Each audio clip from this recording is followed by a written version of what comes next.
When the emergency room doctor looked me dead in the eye and told me my heart was failing and I was going into emergency bypass surgery, I did what any father would do. I called my only son. I called him 6 times.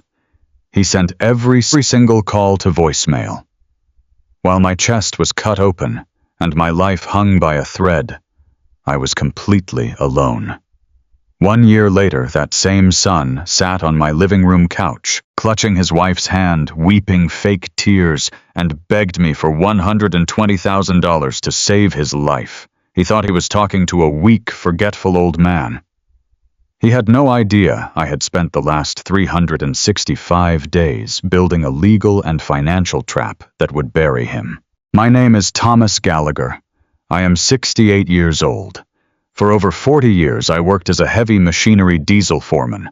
I spent my life up to my elbows in industrial grease, motor oil, and freezing mud. I worked 60-hour weeks and sometimes 70 when the deadlines were tight. I spent my winters crawling under massive excavators and bulldozers, the freezing steel biting into my back, busting my knuckles, so my family would never know what it meant to go without. My wife, Sarah, was the light of my life. When she passed away 5 years ago from cancer, it felt like the sun went out. She left me with just our son, Jason. Jason was my pride and joy. I poured every ounce of my sweat and blood into his future. Sarah and I lived modestly, so we could afford to pay for his private college tuition in cash. I drove a battered 15-year-old truck, so Jason could drive a safe, reliable car to campus. I made absolutely sure he graduated with his business degree without a single dime of student loan debt. I wanted him to wear a tailored suit to sit in a warm, air-conditioned office, to never have to break his back or ruin his joints the way I did. I thought providing for him, giving him a massive head start in a tough world, was the ultimate way to show a father's love. I was a blind, naive old fool. The nightmare began on a bitter, freezing Tuesday evening in November. I was out in my garage, wiping down my old wooden workbench and organizing my tools, when a pain so sharp and intense ripped through my chest that it brought me straight to my knees. It did not feel like a normal ache or heartburn. It felt like a massive iron vise had clamped around my ribs and was slowly, methodically crushing the air out of my lungs. My left arm went completely numb, hanging uselessly at my side. Cold sweat poured down my face, stinging my eyes and soaking my shirt in seconds. I could not breathe. I could not stand. The concrete floor felt like ice against my cheek. I managed to drag myself across the floor, my fingers desperately scrambling for the cell phone I had left on a nearby metal shelf. I hit the emergency button and gasped out my address to the 911 dispatcher before the garage tilted violently and the world went pitch black. I woke up to the jarring, deafening wail of sirens and the violent swaying motion of an ambulance. Paramedics were shouting numbers, blood pressure readings, and medical terms over me. Bright, blinding lights flashed above my face, making me squeeze my eyes shut.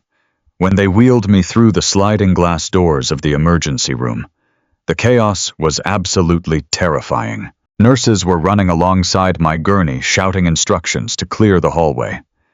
The sterile, sharp smell of antiseptic and rubbing alcohol filled my nose, mixing with the thick, metallic taste of fear in my mouth. They shoved me into the trauma bay.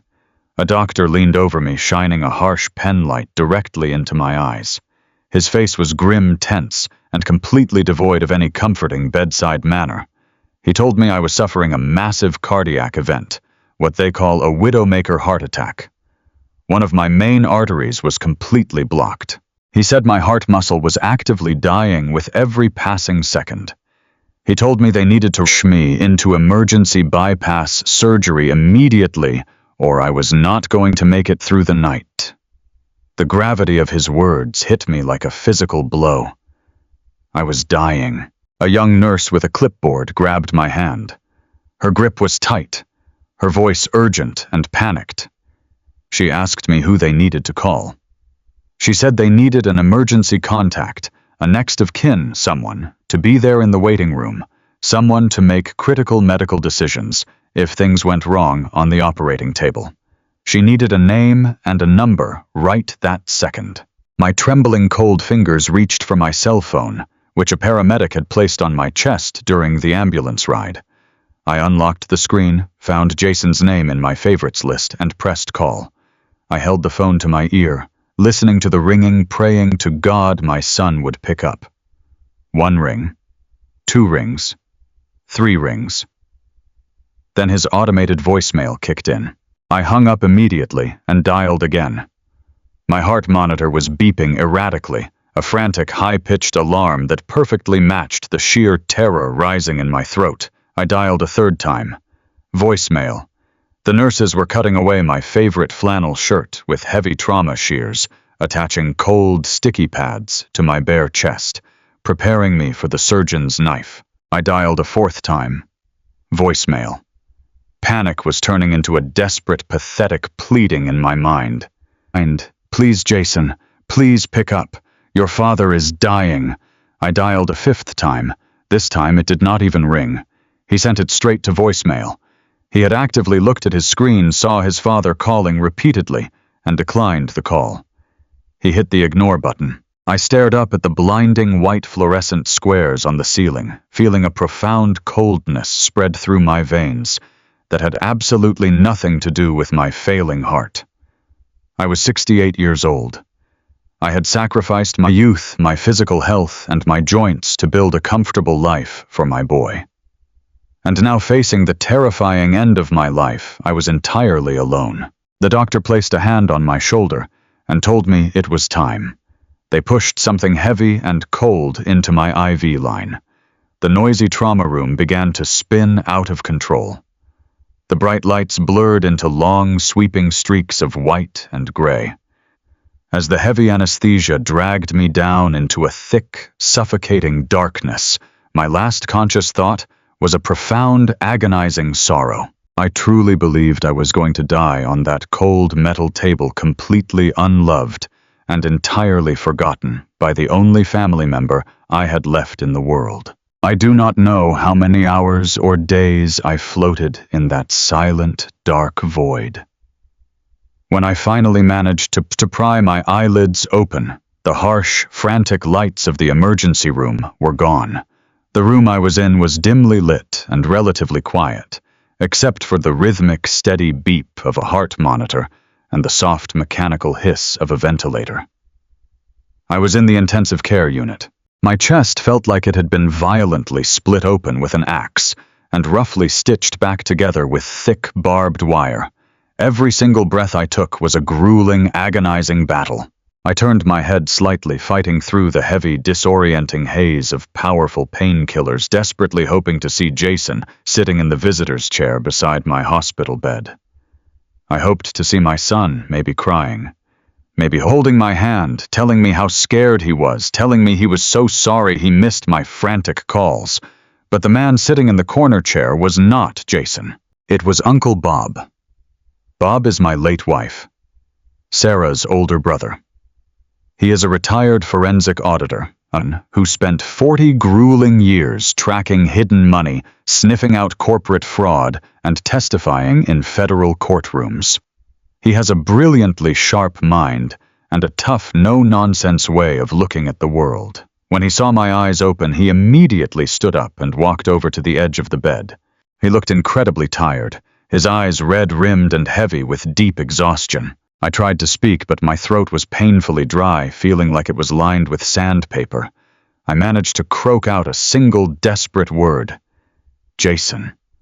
Where is Jason? Bob's jaw tightened instantly. He looked away for a split second, taking a deep, ragged breath before looking back down at me. He placed a warm, steady hand on my shoulder. Tom Bob said, his voice low and tight with suppressed anger. I need you to listen to me and just focus on breathing right now. You survived a massive heart attack. They had to do a quadruple bypass. You were in a medically induced coma for 3 full days. The surgeons say it is an absolute miracle you pulled through.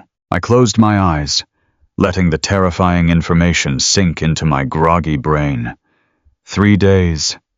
I had been hovering between life and death for 3 entire days. I opened my eyes and looked at Bob again, my gaze demanding the answer to my original question. Where is my son? Why is he not here? Bob sighed a heavy sound filled with deep, unmistakable disgust. I called him Tom. I called him the night you went into surgery. I called him the next morning. I left urgent voicemails. I sent text messages telling him it was a matter of life and death that his father was on the operating table. He finally called me back yesterday afternoon.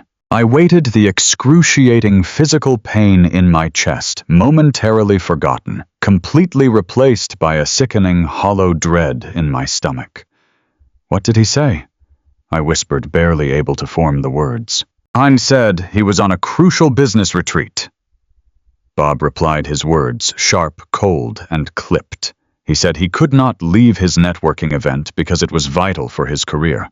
He told me to keep him posted on your condition, and that he would try to visit next week when things quieted down for him. Next week, my only son, the boy, I bled for the boy whose education I paid for, with 40 years of sweat and grease, was told his father might not survive the night.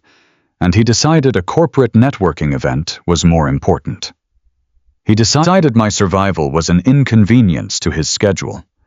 He sent my desperate, dying calls from the emergency room straight to voicemail because I was interrupting his social hour with his wealthy colleagues. As I lay there in that sterile hospital bed, hooked up to tubes, wires, and beeping machines, something fundamental broke inside me. The soft, forgiving heart of a loving father shattered into a million irreparable pieces. And in its place, something entirely new began to form. The agonizing sorrow I felt as I went under the anesthesia completely evaporated. The pathetic fear of dying alone vanished from my mind. What replaced it was a cold, visceral realization that hit me harder than the heart attack itself. I had raised a selfish, callous, greedy man who viewed me not as a loving father, but as an annoying obligation and a future bank account. A man who would comfortably let me die alone without a second thought. I looked at Bob. My tears dried up instantly. The unconditional, blinding love I had carried for Jason for over 30 years hardened into solid, impenetrable steel. I was not going to be a victim. I was not going to be a pathetic old man weeping for a son who did not care if I lived or died. I was not going to let this boy disrespect the life I built, the sacrifices I made, and the memory of his mother. I survived the Widowmaker. I survived the freezing mud, the crushing engines, and the grueling 60-hour weeks. And I was going to survive this monstrous betrayal. But I was absolutely not going to turn the other cheek. It took 6 grueling weeks in a cardiovascular rehabilitation center before the doctors finally cleared me to go home.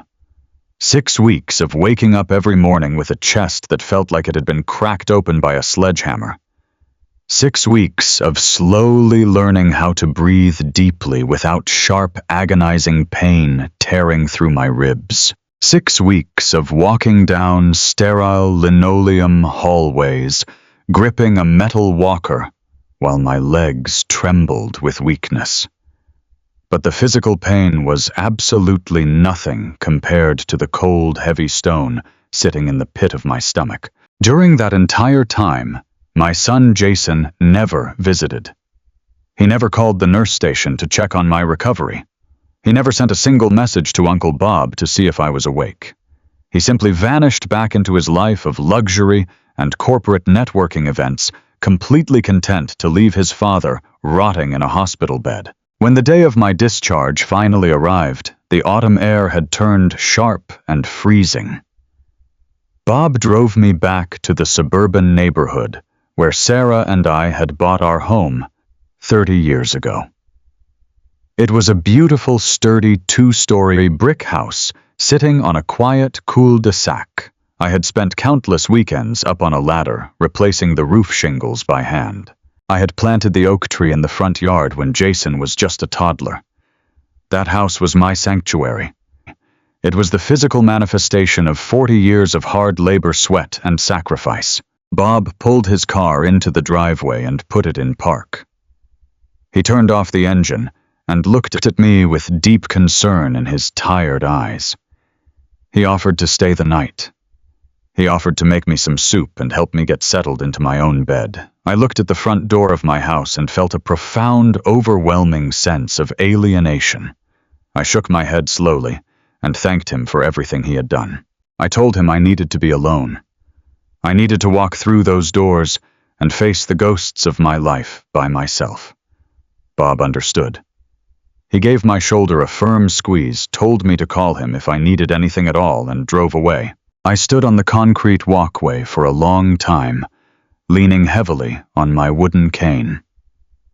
The wind bit through my jacket, but I forced myself to walk up the steps. I unlocked the front door and pushed it open.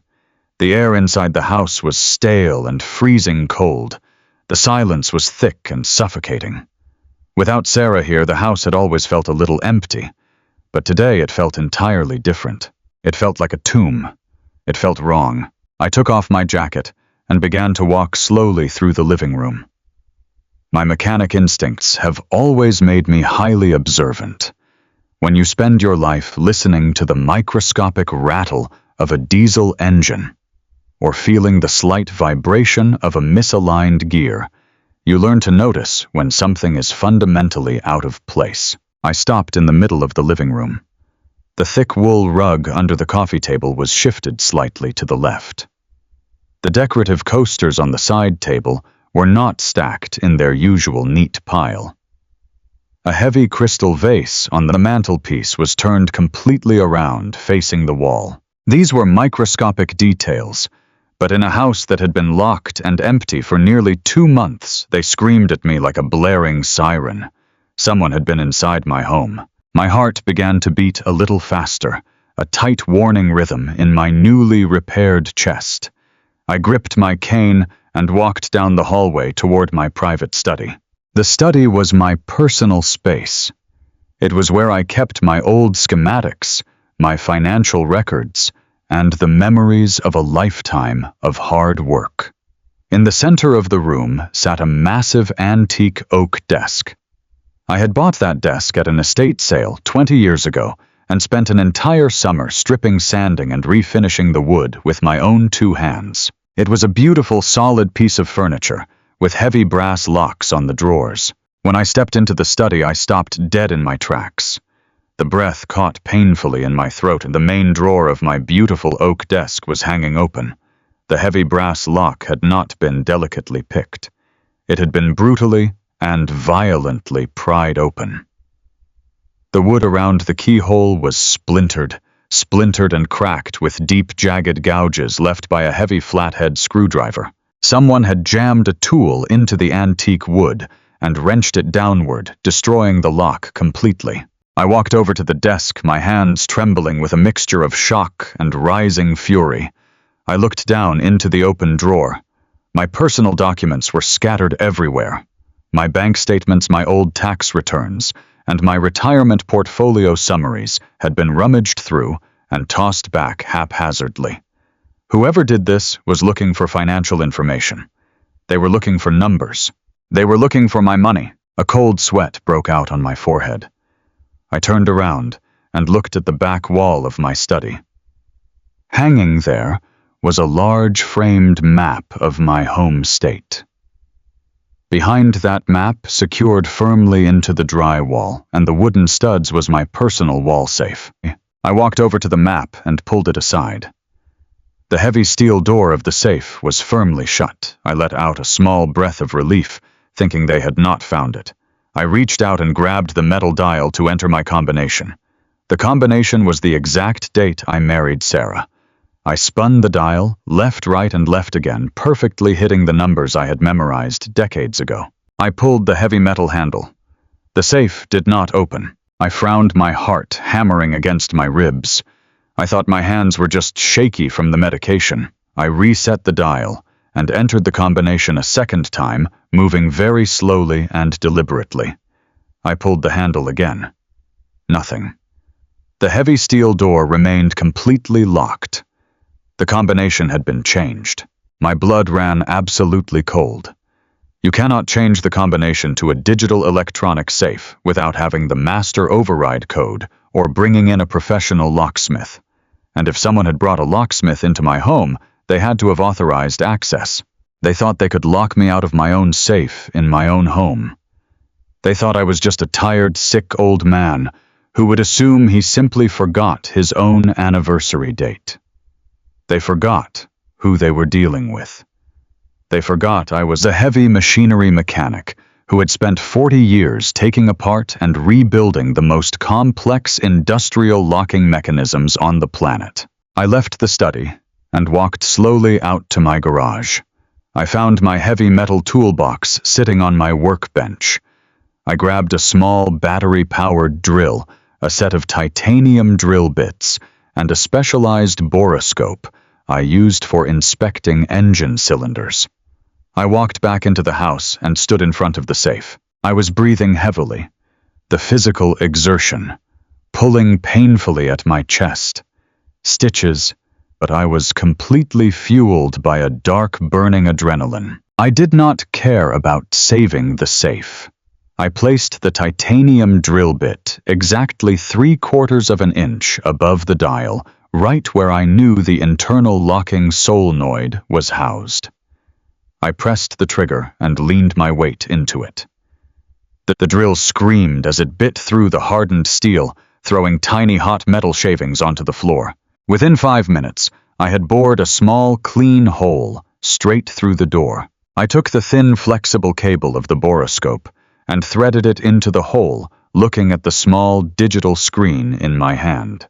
I navigated the camera past the steel plating until I could see the internal locking pins.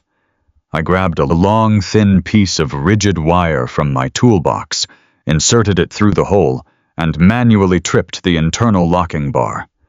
There was a heavy, satisfying click. I grabbed the handle and yanked it downward. The thick steel door of the safe swung wide open. I dropped my tools onto the floor and looked inside. The safe was empty. My emergency cash reserves were gone. The thick envelopes holding $10,000 in emergency medical funds had completely vanished. My original property deeds were missing, but the money and the papers meant absolutely nothing to me in that moment. My eyes frantically searched the bottom shelf of the safe, looking for a small, faded blue velvet box. It was missing. I dropped to my knees on the hardwood floor, the physical pain completely eclipsed by a crushing, suffocating agony in my soul. That small velvet box held Sarah's diamond necklace.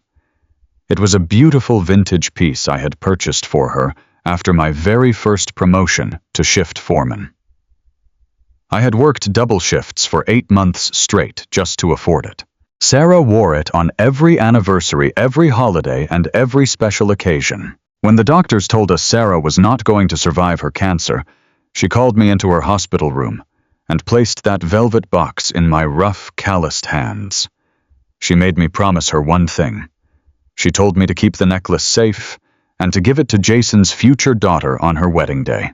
She wanted our future granddaughter to have a piece of her history, a piece of the profound love we shared. Chloe, Jason's wife, had always hated that decision. She was a vain, greedy woman, obsessed with designer labels and projecting wealth. During Thanksgiving dinner 2 years ago, Chloe had brazenly asked me to give her the necklace, claiming it was a waste to keep such beautiful diamonds locked in a dark safe, waiting for a child that did not even exist yet. I had looked her dead in the eye and told her the necklace belonged to Sarah's bloodline, and it would stay exactly where it was. Now it was gone. Stolen from my home while I was fighting for my life in an intensive care unit. I stayed on the floor for a long time, staring into the empty metal cavern of the safe.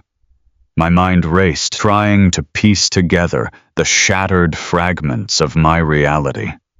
I stood up slowly, gripping the edge of the ruined oak desk to steady myself. I walked out of the study and went straight to the front door. I checked the heavy brass deadbolt. It was completely intact. I walked to the back door leading to the patio. The locks were perfect. I checked the sliding glass windows, the basement bulkhead, and the garage side door. There was no broken glass. There were no jimmy marks on the door frames. There was absolutely no forced entry of any kind. The security alarm system panel in the hallway had been deactivated using the correct master PIN code. Only two people in the entire world had a copy of my emergency house key and the alarm code. Me and my son, Jason. The horrible, sickening truth settled heavily over my shoulders. This was not a random neighborhood burglary. A random thief kicks in a back door, grabs the television, and runs. A random thief does not know the alarm code. A random thief does not change the combination on a wall safe to make an old man think he is losing his mind. Jason had used his emergency key. He and Chloe had walked through my front door while my chest was sliced open on a sterile operating table. They had disabled my alarm, poured themselves a drink, and casually looted my home. They had pried open my beautiful oak desk, like common thugs looking for my financial accounts. They had brought in a crooked locksmith to override my safe. They had stolen my emergency cash, and they had taken the only piece of Sarah I had left to give to the future. My son had not stayed away from the hospital because he was busy at a corporate networking event. He stayed away because he was too busy robbing his dying father. A sudden violent urge washed over me to call the police. I wanted to dial 911 immediately to report a grand larceny, to have squad cars pull up to Jason's expensive luxury condo and drag him out in handcuffs. I wanted to see the look of absolute terror on Chloe's smug face as they searched her jewelry box and found Sarah's diamonds. I reached into my pocket and pulled out my cell phone, my thumb hovering over the keypad. But my thumb froze. The cold, calculating logic of a heavy machinery foreman took over. In my line of work, if you hear a grinding noise in a massive diesel engine, you do not just swing a hammer at the block. You observe, you diagnose, you figure out exactly which gear is failing before you completely dismantle the machine. If I called the police right now, what would actually happen? I had no physical proof Jason took the necklace. He would simply hire a smooth-talking defense lawyer. He would look the detectives in the eye and tell them he used his emergency key to secure my valuables while I was in the hospital. He would claim he took the cash and the documents for safekeeping. I would say I was a confused, sick old man recovering from heavy anesthesia, and that I must have misplaced the necklace myself. The police would call it a civil domestic dispute, and walk away leaving Jason completely free to hide his tracks. I could not let that happen. If I was going to destroy the boy who betrayed my blood, I needed absolute, total, undeniable annihilation. I needed proof so devastating and so airtight that no lawyer in the country could save him from the consequences of his greed. I needed him to walk blindly into a trap he could never escape. I put my cell phone back into my pocket. The crushing grief that had paralyzed me moments ago vanished completely, replaced by a freezing, terrifying clarity. My son thought I was weak. He thought my heart attack had broken me. He thought he could violate my home, steal my wife's legacy, and wait for me to quietly die in my sleep. I was going to learn a very hard lesson about the man who raised him. I did not build my life by being a victim. I built it by forging steel in the freezing cold, and I was about to forge a prison for my own son. I stood perfectly still in the center of my ruined study, breathing in the stale air of my violated sanctuary. The heavy steel door of my wall safe hung open, mocking me with its dark, empty interior. My hands were covered in metal shavings and machine oil from drilling through the locking mechanism. but my mind was completely disconnected from my physical body. I was operating purely on the ingrained instincts of a heavy machinery mechanic. When a massive diesel engine suffers a catastrophic failure, you do not just stand there and stare at the smoke. You systematically trace the fault line. You look for the broken seal, the stripped gear, the exact point where the integrity of the machine gave way. I needed to find the exact point where the integrity of my own flesh and blood had completely rotted away. That was when my eyes drifted up toward the top shelf of my towering mahogany bookcase. A profound, freezing clarity washed over my brain. I remembered something Jason and his greedy wife Chloe had absolutely no idea about. 2 years ago, I had adopted an older rescue dog named Buster. He was a sweet, battered Labrador mix with severe separation anxiety. Whenever I left the house to run errands or pick up hardware supplies, Buster would panic and pace the floors for hours. To keep an eye on him and ease my own worried mind, I had purchased 2 high-definition motion-activated security cameras. I did not buy the cheap wireless models that uploaded to a cloud server, which could easily be hacked or remotely wiped by someone with a smartphone. I bought professional-grade discrete units. One was mounted high on the shadowy corner of the bookshelf in my study, disguised as a standard wireless speaker. The other was tucked inside a hollowed-out vintage radio sitting on the console table in my living room. They recorded crystal-clear video and audio directly to encrypted micro-memory cards hidden deep inside their plastic casings. Buster had peacefully passed away from old age a few months before my heart attack. In my grief over losing my loyal companion, I had completely forgotten to take the cameras down. They had been sitting there silently, standing guard over my empty home 24 hours a day. I did not rush. I walked over to my heavy wooden step stool, positioned it in front of the bookcase, and climbed up. My chest stitches pulled and burned with a sharp, agonizing heat.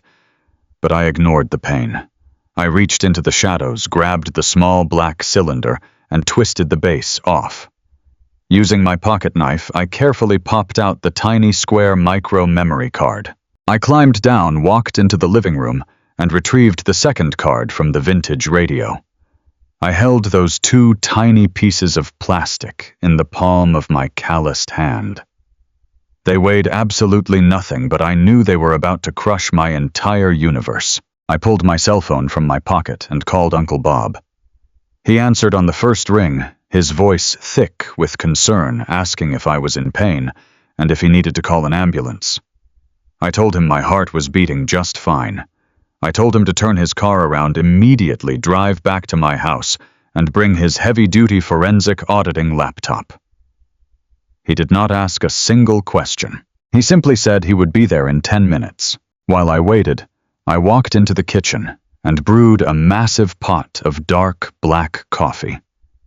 I knew neither of us would be sleeping tonight. Bob walked through the back door carrying a thick, reinforced metal briefcase.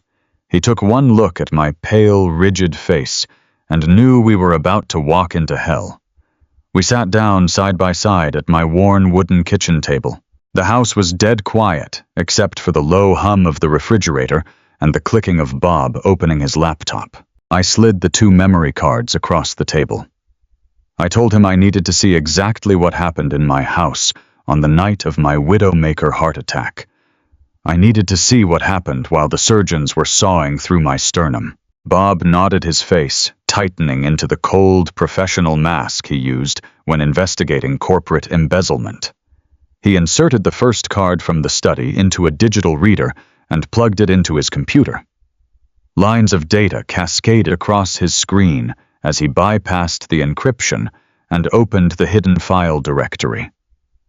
He organized the hundreds of tiny video files by date and time. He scrolled down through the weeks of empty, silent rooms until he hit the exact date of my cardiac event. He highlighted a video file. The timestamp glowed a harsh, bright white in the corner of the screen. It was 10:42 at night.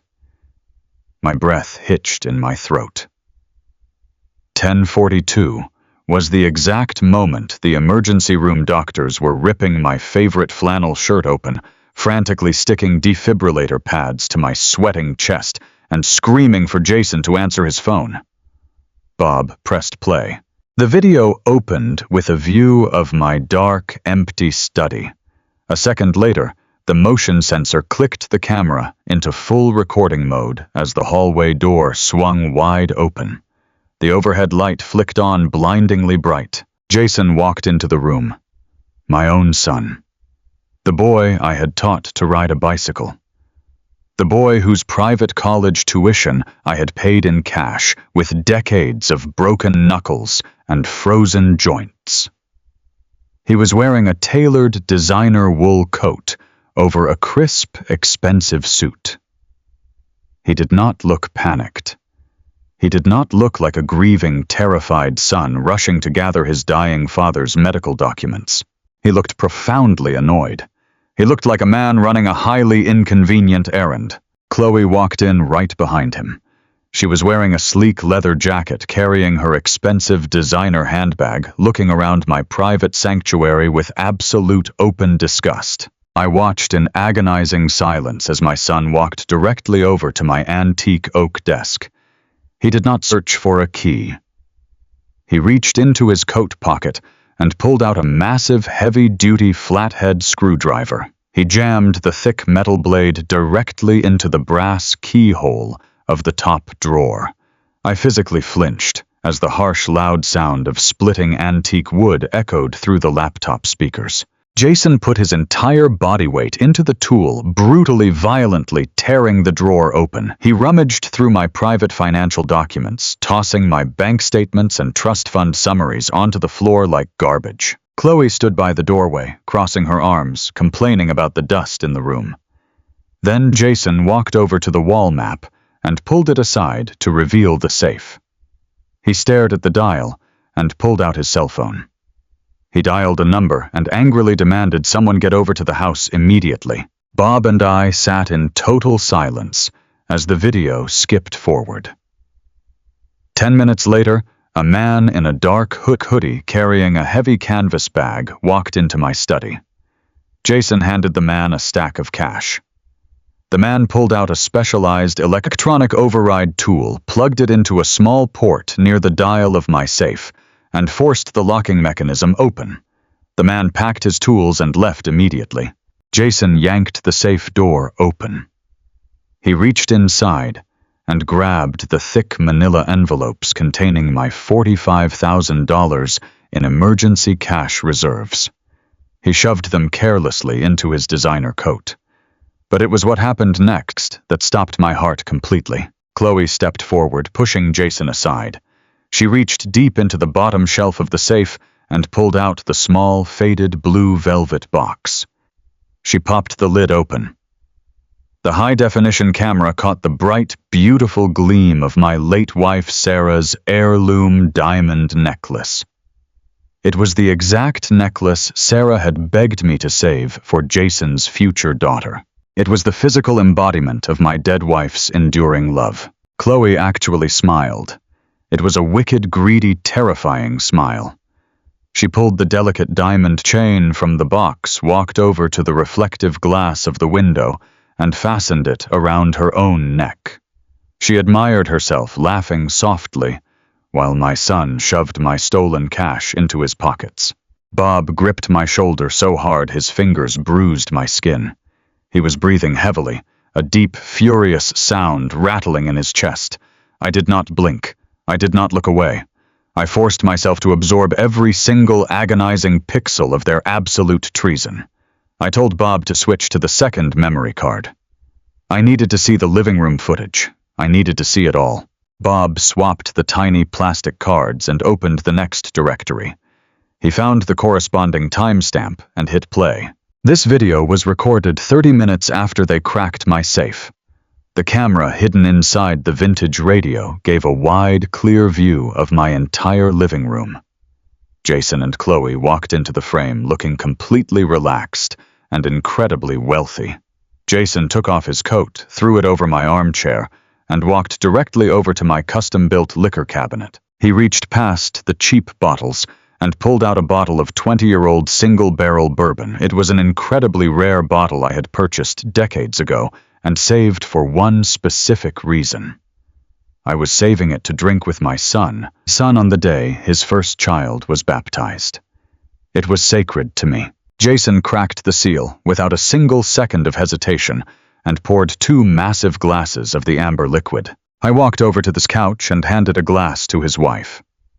They sat down together, sinking into the cushions of the home I had built with my bare hands. Then the audio picked up something that will haunt me until the day I die. Jason's cell phone vibrated loudly on the heavy wooden coffee table. The screen lit up, illuminating his face. It was the hospital calling again, desperately trying to reach the next of kin for a man bleeding out on an operating table. Jason leaned forward and looked at the caller identification. He did not gasp. He did not scramble to answer it. He rolled his eyes, letting out a heavy, exhausted sigh. He leaned back into the couch, looked directly at his smiling wife, and let out a short, cruel laugh. The microphone caught his voice with crystal-clear, devastating precision. "The hospital called again," Jason said, swirling the expensive bourbon in his glass. "If the old man strokes out tonight, the probate period is going to be a nightmare. But at least we get the house free and clear." Chloe took a slow, elegant sip of my prized liquor. She reached up with her manicured fingers and gently touched the stolen diamonds resting against her collarbone. She smiled a bright, beautiful hollow smile and raised her glass in the air. Jason smiled back. He raised his glass. The sharp, clear clink of the crystal glasses echoing through my quiet kitchen was the loudest sound I have ever heard in my entire life. My son and his wife literally sat in my living room, drinking my liquor, wearing my dead wife's jewelry, and joyfully toasted to my impending death. The video ended. The screen went pitch black, leaving nothing but the reflection of my own face staring back at me in the dark monitor. The silence in my kitchen was absolute and terrifying. I heard a soft, ragged sound next to me. I turned my head and saw Uncle Bob weeping, a tough, hardened veteran of corporate fraud, a man who had seen the absolute worst of human greed, was sitting at my kitchen table, crying tears of profound, agonizing sorrow for the pain I was enduring. But my eyes were completely dry. The suffocating, crushing grief that had been paralyzing my chest for weeks simply vanished. A father's unconditional love is an incredibly powerful force. It can move mountains. It can withstand decades of disrespect, exhaustion, and pain. But when that love is finally murdered, when it is brutally, violently butchered by the very child you created, it leaves behind a massive, terrifying vacuum. And in that exact moment, that vacuum filled with an absolute zero coldness, I looked at the black screen of the laptop, and I realized the man staring back at me was no longer Thomas Gallagher, the loving, sacrificing father. That man had died on the freezing concrete floor of his garage. That man had bled to death alone on a sterile operating table. The man sitting in the kitchen was the foreman. He was a man who understood the mechanics of destruction. He was a man who knew exactly how to dismantle a massive, complicated machine piece by piece until there was absolutely nothing left but scrap metal. Jason thought he had outsmarted a weak, vulnerable old ghost. He had no idea he had just awakened a monster. The weeping, grieving father was dead and buried. The judge, the jury, and the executioner was officially born. The morning sun crept through the kitchen blinds, casting long, gray shadows across the hardwood floor, and Uncle Bob and I had not slept a single minute. We sat at the kitchen table drinking our third pot of black coffee. The heavy forensic auditing laptop sat between us, humming softly. The devastating video files we had watched hours ago were securely backed up to encrypted hard drives. My heart beat with a slow, steady rhythm in my newly repaired chest. The physical pain from the bypass surgery was still there. a dull, burning ache radiating through my ribs, but my mind was sharper than it had been in decades. I was no longer a grieving father. I was a man surveying a demolished engine block, meticulously identifying every shattered component. Bob looked up from the screen, rubbing his tired eyes. He told me that when thieves violate a home, they rarely stop at physical objects. He said that greedy people are like rust. Once they find a weak spot, they spread until they consume the entire structure. He asked me about my finances. He needed to know exactly what access my son Jason had to my money. I felt a cold knot form in my stomach. I told Bob about the joint emergency checking account. 5 years ago, after Sarah passed away, I wanted to make sure Jason would never have to struggle if something sudden happened to me. I deposited $45,000 into a high-yield account at my local bank. That money was specifically earmarked for emergency property taxes, major medical bills, and unexpected house repairs. I put Jason on the account as a joint signer so he could pay my bills if I was ever incapacitated. I thought I was being a responsible, loving father preparing for the worst. I had basically handed a loaded gun to a desperate man. Bob did not waste a single second. He slammed the laptop shut and told me to get my coat. We were going to the bank immediately. The drive to the local branch was painfully quiet. The winter air outside the truck was freezing, biting at the windshield. But inside the cab, the atmosphere was suffocatingly tense. I stared out the passenger window, watching the familiar suburban streets roll by. I had driven down these exact roads hundreds of times, taking Jason to Little League practice, teaching him how to drive, buying him ice cream after a bad day at school. Now I was driving down these same streets preparing to audit my own son for grand larceny. We pulled into the bank parking lot. I leaned heavily on my wooden cane, taking slow, deliberate steps toward the glass doors. I had banked at this specific branch for over 30 years. The manager, a kind, middle-aged man named David, knew me by my first name. He had attended Sarah's funeral. He had helped me set up Jason's college savings accounts decades ago. When David saw me walk through the lobby doors, his face instantly drained of color. He stood up from his desk so quickly he nearly knocked over his chair. He rushed over to me, looking as if he had just seen a ghost walk into his lobby. He told me he was so incredibly relieved to see me standing on my own 2 feet. He said he had been praying for my recovery every single night. I thanked David for his kind words, but my voice was completely devoid of warmth. I asked him to take Bob and me into his private office. I told him we needed to review my joint emergency checking account immediately. David swallowed hard, nodding nervously as he locked his office door and pulled up my financial profile on his computer monitor. The silence in the small room was deafening while the machine processed the request. David clicked the mouse, and the screen populated with my transaction history.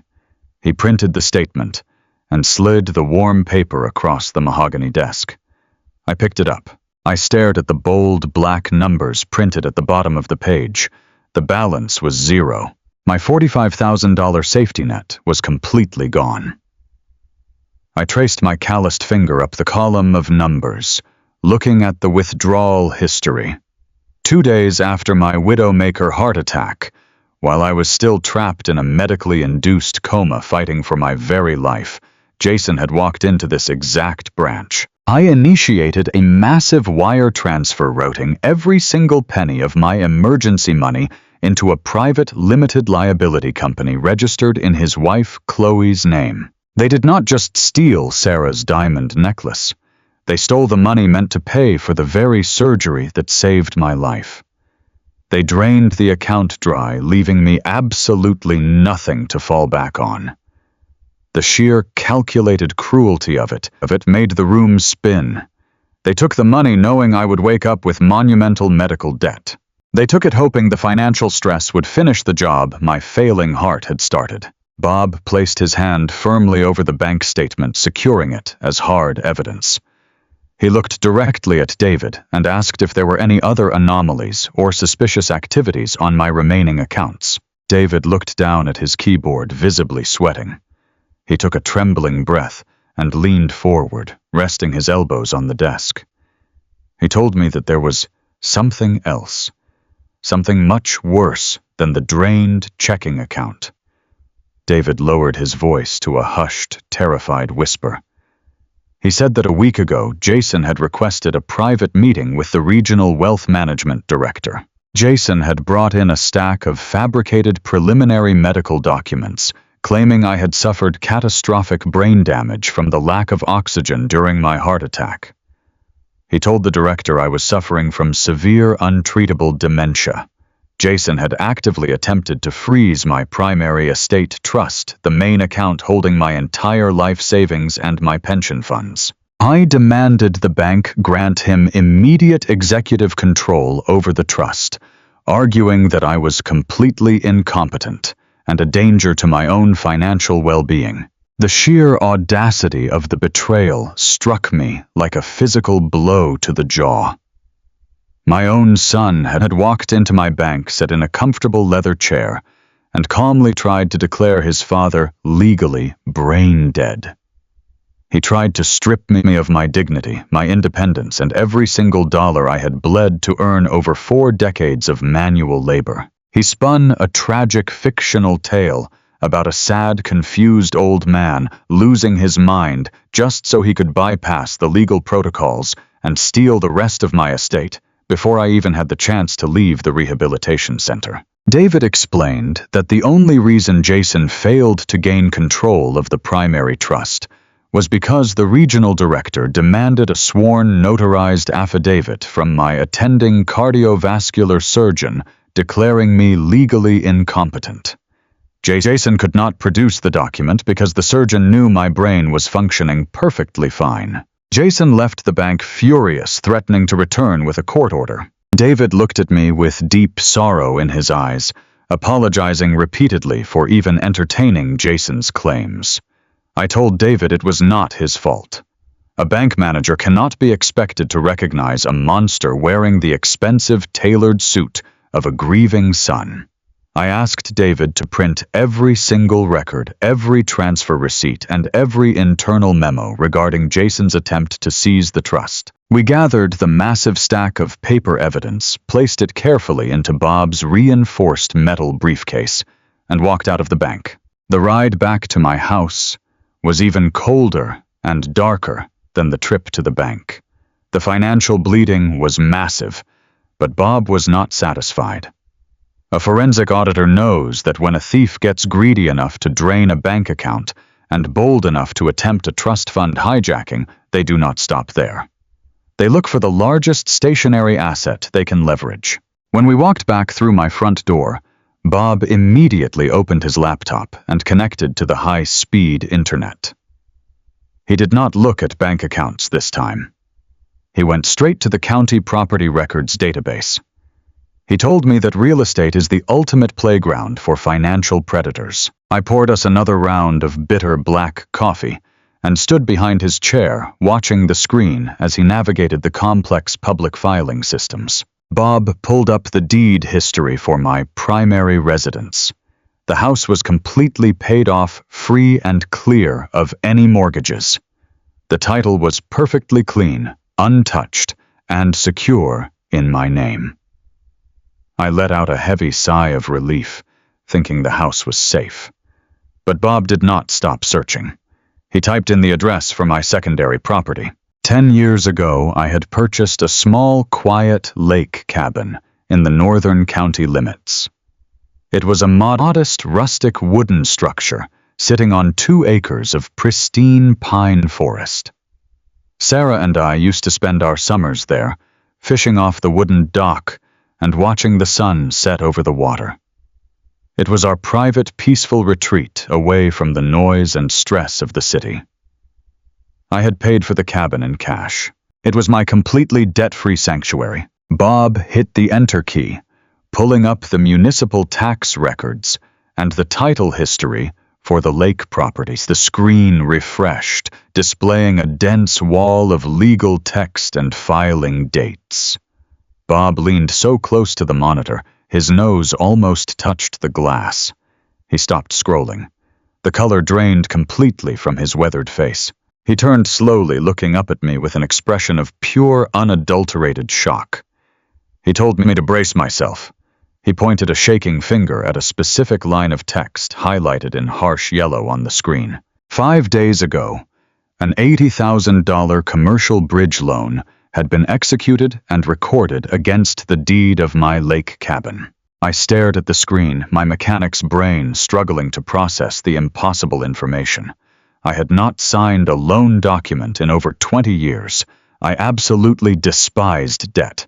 I paid for my groceries, my vehicles, and my properties with hard-earned cash. I asked Bob how a bank could possibly approve an $80,000 lien against my property without my physical presence, without my direct authorization, and without my signature. Bob clicked a link to download the scanned image of the original loan application filed with the county clerk. A high-resolution copy of the document appeared on the screen. There, at the very bottom of the page, resting on the borrower signature line, was my name, Thomas Gallagher. It was signed in blue ink, looping and curling in a near-perfect imitation of my own handwriting. But it was not my signature. I leaned over the laptop, studying the digital image with furious intensity. The slant of the letter T was slightly off. The pressure applied to the looping G lacked my usual heavy-handed stroke. It was a masterpiece of forgery, crafted by someone who had spent hours studying old birthday cards and canceled checks, learning how to mimic my exact handwriting. Bob explained the brutal mechanics of the crime. Jason had taken the original property deed he stole from my wall safe that night in the study. He used it as collateral to secure a fast, high-interest commercial bridge loan from a predatory private lending firm. These private lenders do not ask the same rigorous background questions a traditional bank asks. They just want the physical collateral. Jason forged my signature on the application. He likely brought in a corrupt notary public, a friend of his wife Chloe, no doubt, to illegally stamp and verify the forged documents. Once the ink dried, the lending firm wired $80,000 directly into the same limited liability company account Jason had used to drain my emergency funds. I stood up from the kitchen table, walking slowly toward the large bay window overlooking my backyard. The sheer staggering magnitude of the felony crashed over me like a tidal wave of ice water. This was no longer just a heartbreaking story of a selfish, ungrateful child neglecting his sick father. This was not a simple family dispute over a stolen necklace or a drained checking account. Jason had committed massive coordinated federal bank fraud. He had forged legal documents, committed identity theft, and executed a premeditated financial conspiracy designed to completely bankrupt me before I could ever leave the cardiovascular recovery ward. My son had transformed into a ruthless financial predator. I thought his master plan was absolutely flawless. He thought he had successfully plundered the kingdom while the king was dying in the dark. He had absolutely no idea that he had just handed me the exact heavy-caliber ammunition I needed to completely destroy his life. Every forged signature, every stolen dollar, and every recorded lie was a perfectly forged nail in his impending coffin. I looked out at the freezing autumn wind, stripping the dead leaves from the oak tree I had planted for him decades ago. The profound, suffocating grief was permanently gone. I took a deep, steady breath of the cold, stale air inside my violated home. My mind was no longer racing. It was absolutely still, calm, and focused. The paper trail of treason was complete. The evidence was secured in a reinforced metal briefcase. Now it was time to read his private messages and uncover the final sickening details of his conspiracy. The air in my kitchen felt impossibly heavy, as Bob and I stood there, staring at the forged commercial loan documents on his laptop screen. We had the bank records proving my emergency funds had been drained. We had the falsified property deed proving Jason had leveraged my lake cabin for $80,000. But I knew my son. I knew that Jason never acted completely alone, and he certainly never acted without leaving a trail of his own massive arrogance behind. I needed to see their private conversations. I needed to know exactly how deep this toxic poison really went. That was when I remembered the guest bedroom down the hall, 2 years ago, before Jason and Chloe purchased their luxury high-rise condominium. They had stayed in that exact room for 3 weeks, while their imported hardwood floors were being refinished. Jason was a man completely obsessed with possessing the newest and most expensive technology. When he bought a brand new tablet during his stay, he simply tossed his old one into the bottom drawer of the guest room nightstand and never bothered to take it with him when they moved out. I told Bob to stay seated at the kitchen table and to keep the laptop running.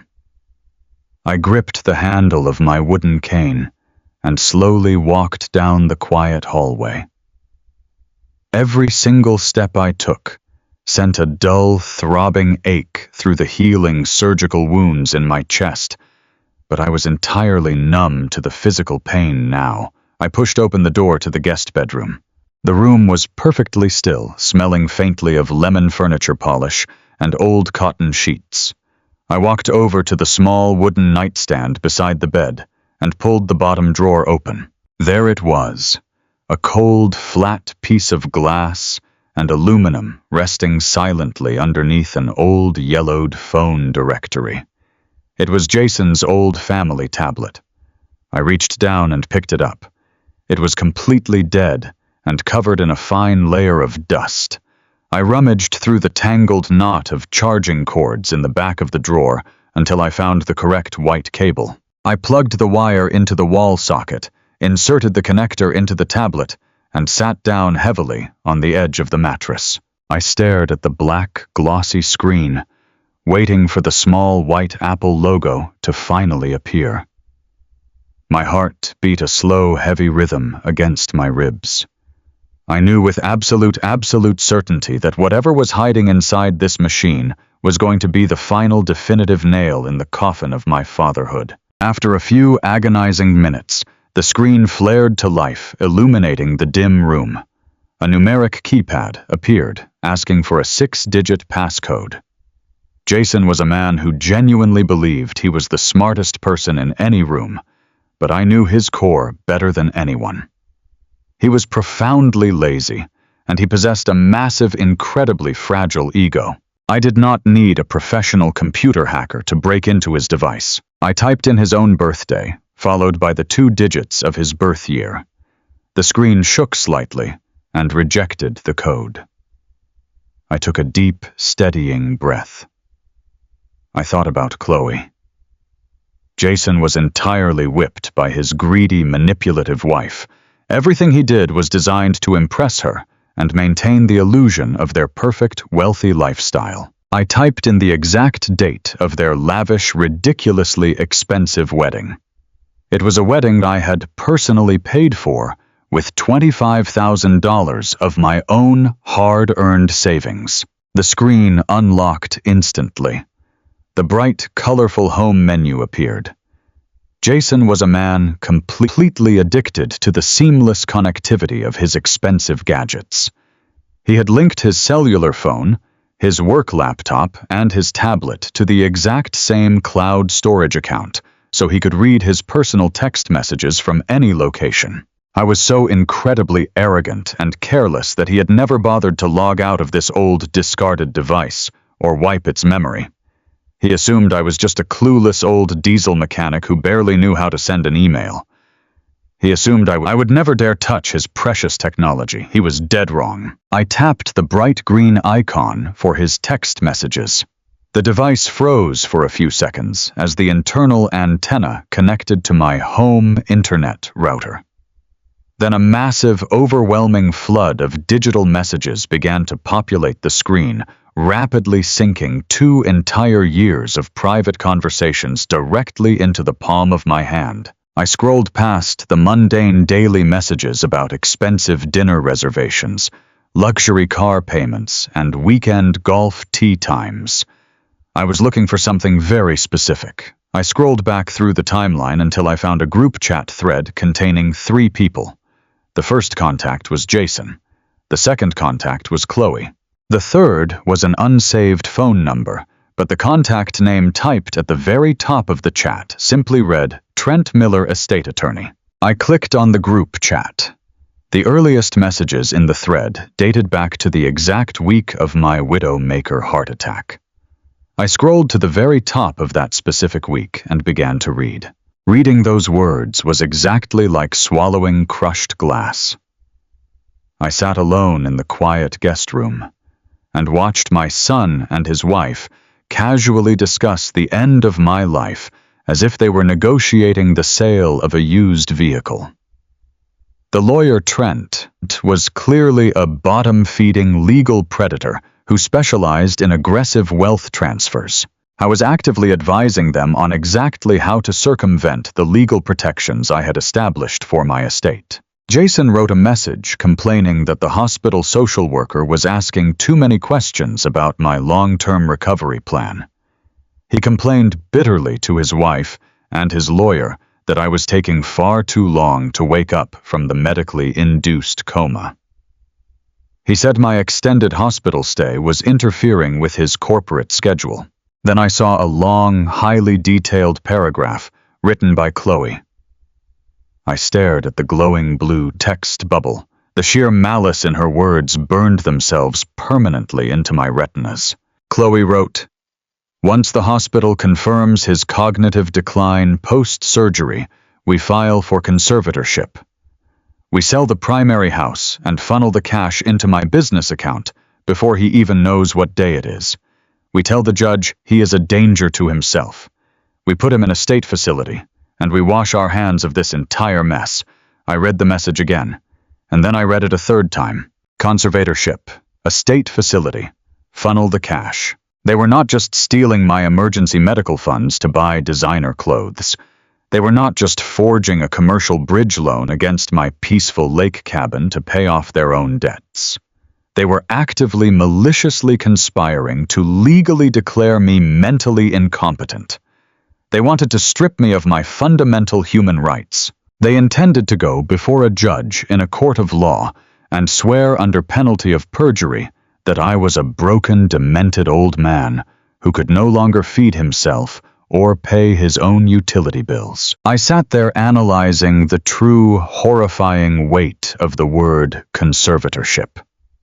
To a man who had worked with his hands for 40 years, a man who had built his own home and managed his own life, that word was a death sentence.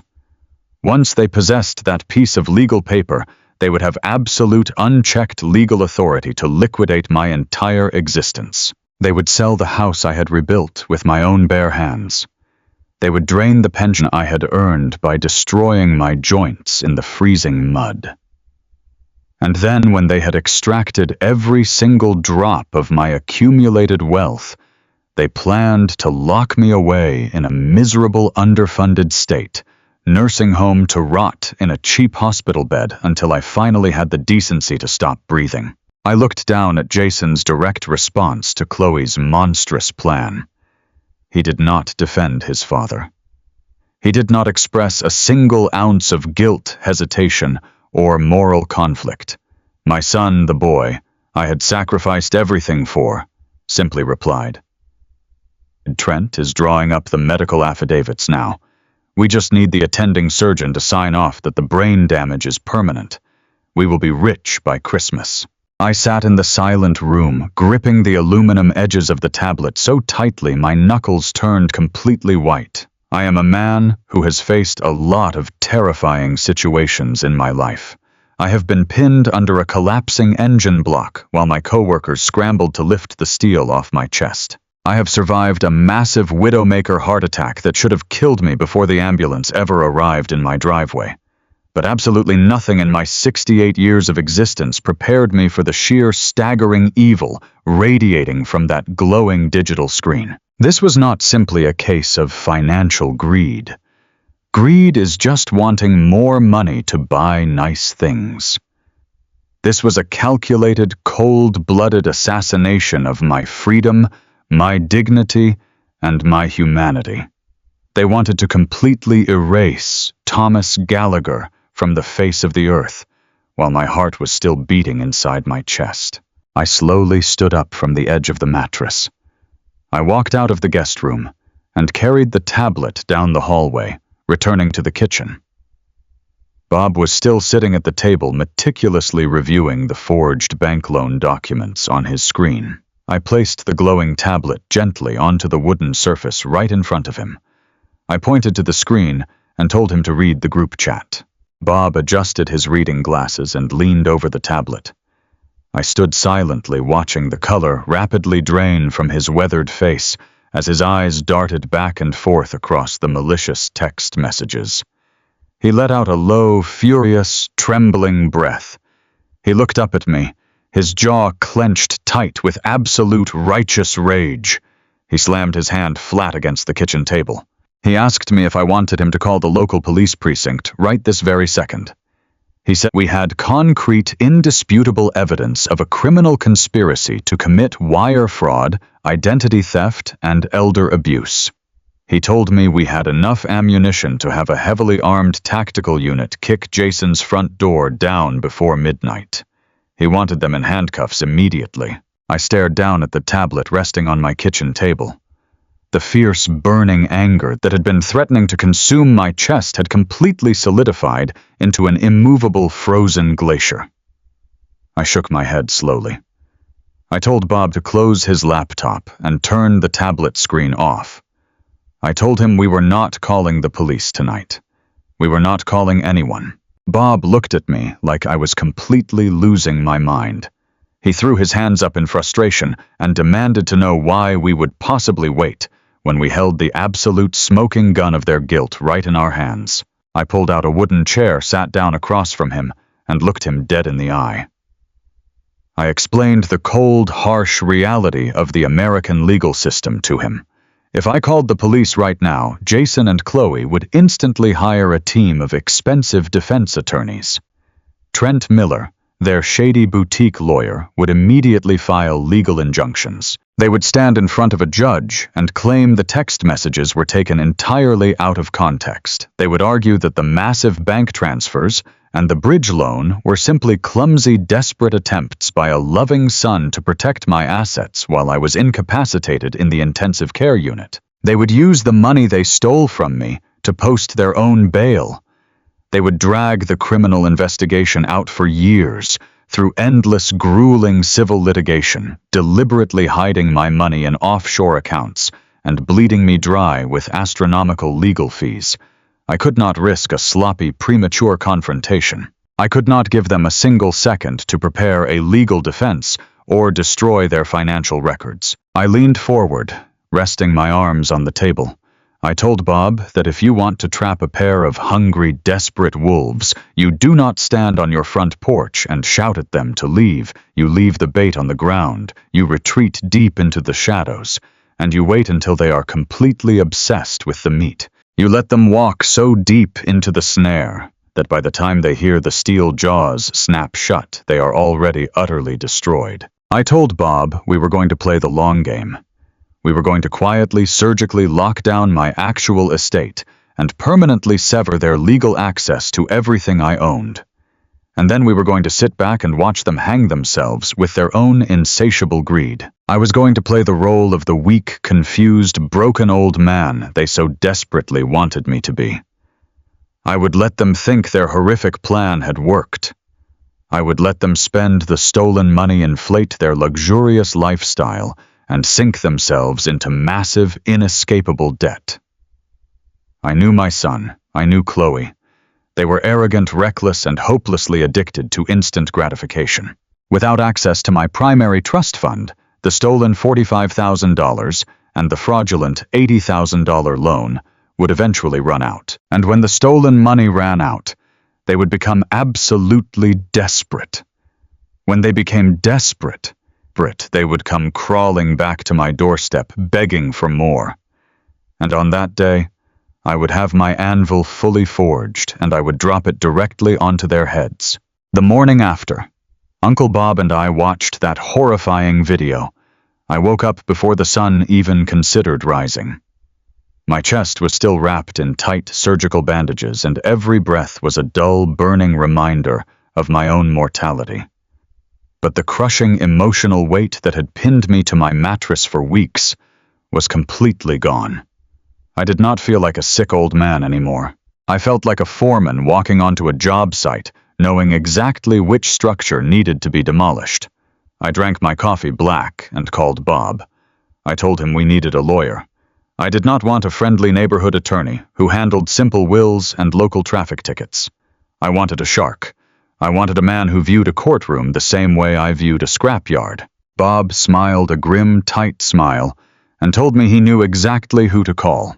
2 days later, Bob drove me to a towering glass and steel building in the financial district downtown. We rode the silent elevator up to the 40th floor, stepping out into a reception area that smelled of expensive leather and polished floorboards.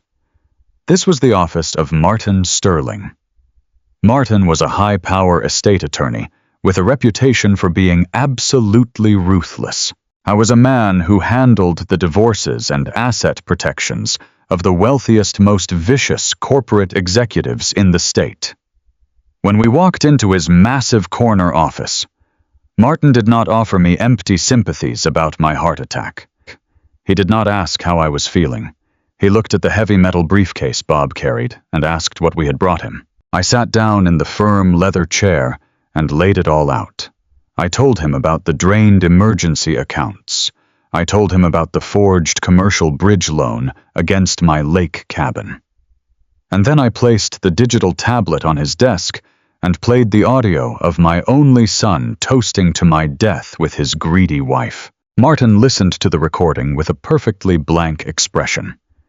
He was a professional predator, and he was analyzing the bleeding prey. When the audio finished, he leaned back in his chair, steepled his fingers, and looked me dead in the eye. He asked me what my ultimate goal was. He asked if I wanted to salvage the relationship or if I wanted to burn the bridge to the ground. I told him the bridge was already ash. I told him I wanted to build an iron wall around my life, and I wanted to lock my son inside a prison of his own making. Martin smiled a very cold, very sharp smile. He opened his notepad and told me we were going to absolutely ruin them. The first order of business was locking down my entire financial existence. Martin explained that Jason was operating under the arrogant assumption that he was my legal next of kin and the sole heir to my estate. We were going to completely obliterate that assumption. Over the next 3 weeks, Martin and his team of aggressive associates worked tirelessly to restructure every single asset I owned. They drew up the paperwork for a blind, irrevocable trust. In the simplest terms possible, Martin took my house, my pension, my savings, and my investments and placed them inside a legal fortress that not even a federal judge could easily crack. I transferred ownership of my entire life into this trust. Then we drafted a new will. The language Martin used was surgical and absolute. Jason was legally excised from my life. We included specific exclusionary clauses stating that under no circumstances was Jason or his wife, Chloe, to receive a single red cent, a single piece of property, or a single family heirloom from my estate. We even specifically revoked any past, present, or future medical power of attorney. If I ever ended up back on a hospital ventilator, Jason would not have the legal authority to approve a Band-Aid, let alone pull a plug. But the true masterpiece of Martin's legal counterattack involved the forged $80,000 bridge loan on my lake cabin. When Bob had first uncovered the forged deed, my initial instinct was to call the police. Martin told me that would be a catastrophic mistake. If we reported the fraud through standard local channels, Jason would simply hire a defense attorney, post bail, and drag the process out through endless civil litigation. He would use the money he stole from my emergency fund to fight me in court. Martin had a much more devastating plan. Martin had deep, powerful connections within the federal financial regulatory agencies.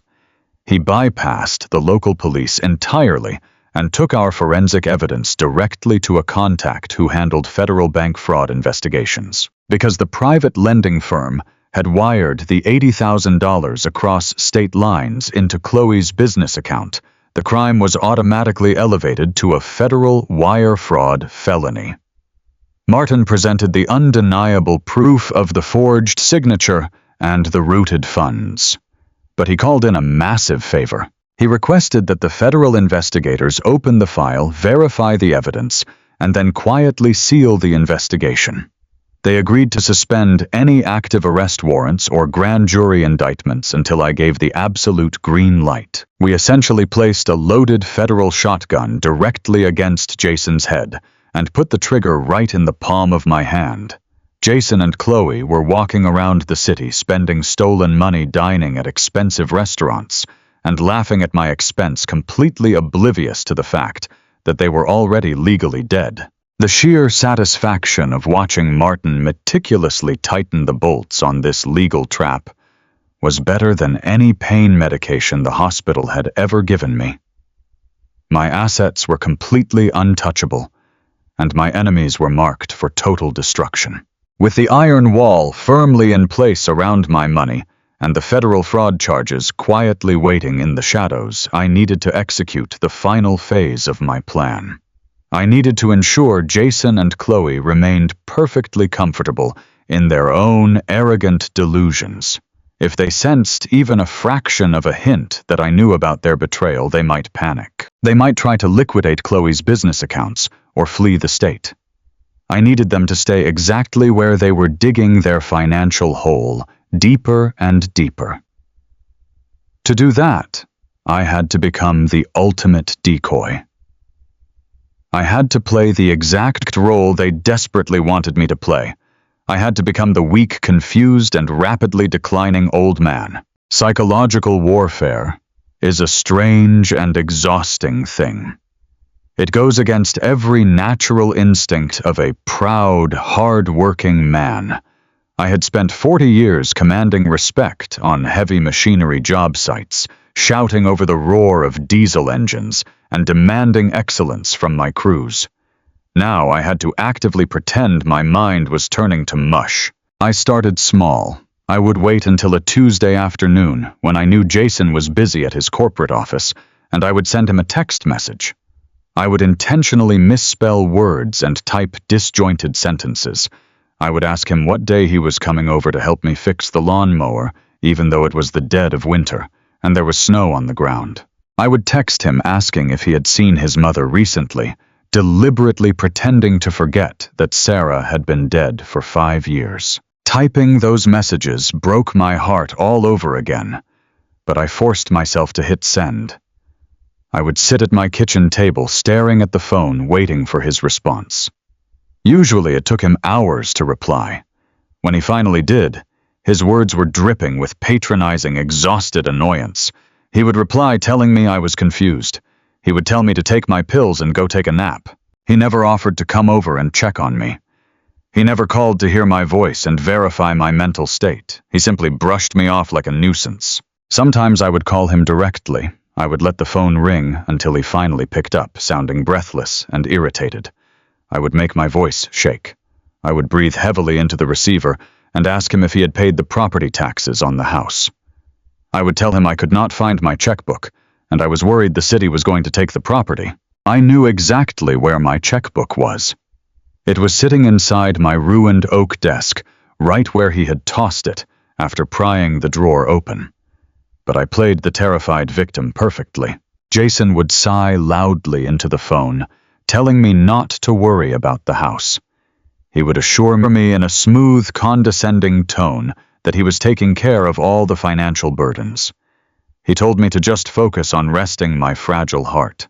He probably smiled at his greedy wife across the room while he said it, genuinely believing his grand scheme to declare me mentally incompetent was falling perfectly into place. He thought my brain was slowly bleeding out right along with my physical health. Chloe played her part in the delusion as well. Every few weeks, she would send me a short, overly sweet text message asking if I was remembering to eat. She would send a picture of some ridiculously expensive modern art piece she had purchased for her interior design firm, completely oblivious to the fact that I knew she bought it using my stolen emergency funds. I would reply with a simple, trembling thank you message, telling her she was a wonderful daughter-in-law. I wanted to vomit every single time I typed those words, but I swallowed my pride and kept the bait dangling right in front of their noses. I spent an entire year living this bizarre double life. To the outside world, to Jason and to Chloe, I was a tragic, decaying hermit, slowly fading away in a quiet, suburban house. But behind closed doors, I was rigorously rebuilding my physical strength. I walked 3 miles a day around the local park, pushing my repaired heart to pump stronger and faster. I ate clean, healthy meals. I spent hours on the phone with Uncle Bob and Martin Sterling, monitoring the financial markets and tracking Chloe's business filings. We watched them spend the money. We watched them inflate their lifestyle beyond any reasonable means. Chloe began taking on wealthy, high-profile interior design clients, demanding massive cash retainers upfront to secure luxury building materials. But instead of buying the materials, she was using the client retainers to fund her own lavish vacations, her designer wardrobe, and her expensive car leases. She was effectively running a localized Ponzi scheme, robbing Peter to pay Paul, all while standing on the fragile foundation of the $80,000 bridge loan Jason had fraudulently secured against my lake cabin. They were living like royalty, while balancing on a tightrope made of rotten thread. They were so blinded by their own greed and so convinced of my impending mental collapse that they never bothered to look down. They never realized I was the one holding the scissors. I played the fool perfectly, lulling them into absolute terminal arrogance. I gave them enough rope to hang themselves, and then I patiently sat back and waited for gravity to do the rest of the work. A full year passed. 365 days of absolute, terrifying silence. When you set a trap for a hungry wolf, you do not stand in the clearing and wave your arms around. You retreat deep into the tree line. You mask your scent, and you wait for the hunger to drive the beast completely out of its mind. That level of patience requires a terrifying amount of discipline. It requires you to swallow your pride and watch the people who betrayed you walk around in the sunlight, believing they have absolutely won. But I was a heavy machinery foreman. I had spent 40 years diagnosing microscopic cracks in massive steel engine blocks. I knew exactly how to wait for the structural integrity to fail. I spent that entire year quietly, meticulously rebuilding my physical strength and my soul. The surgeons had sawed through my sternum and wired my chest back together, but the real healing happened in my mind. Once the doctors cleared me for mild physical activity, I did not sit in my armchair and stare at the television. I drove my old truck right back to the exact same hospital where I had almost died alone. I walked into the administrative office, and I signed up to be a volunteer in the cardiovascular recovery ward. Every Tuesday and Thursday, I put on a simple blue volunteer jacket, and I walked those sterile, bright hallways. I pushed heavy metal wheelchairs for elderly patients who were too weak to stand. I sat in the quiet, dim recovery rooms and held the fragile, trembling hands of old men and old women whose children never bothered to show up during visiting hours. I listened to their stories. I wiped their tears. I saw the profound, devastating loneliness in their eyes, and I knew exactly how close I had come to being one of them. Volunteering at that hospital grounded me. It reminded me every single day exactly why I was forging this legal anvil. My heart grew stronger with every mile I walked down those hospital corridors. The dull, burning ache in my ribs faded away completely, replaced by a cold, titanium resolve. I was no longer a victim. I was a survivor standing guard over my own legacy. While I was walking the hospital floors, Uncle Bob was running a silent, invisible war from the shadows. Bob had spent his entire career as a forensic auditor hunting down corporate rats who thought they could hide stolen money behind fancy accounting tricks. He had deep connections. He reached out to a private investigator named Richard, a former federal agent who specialized in tracking financial predators.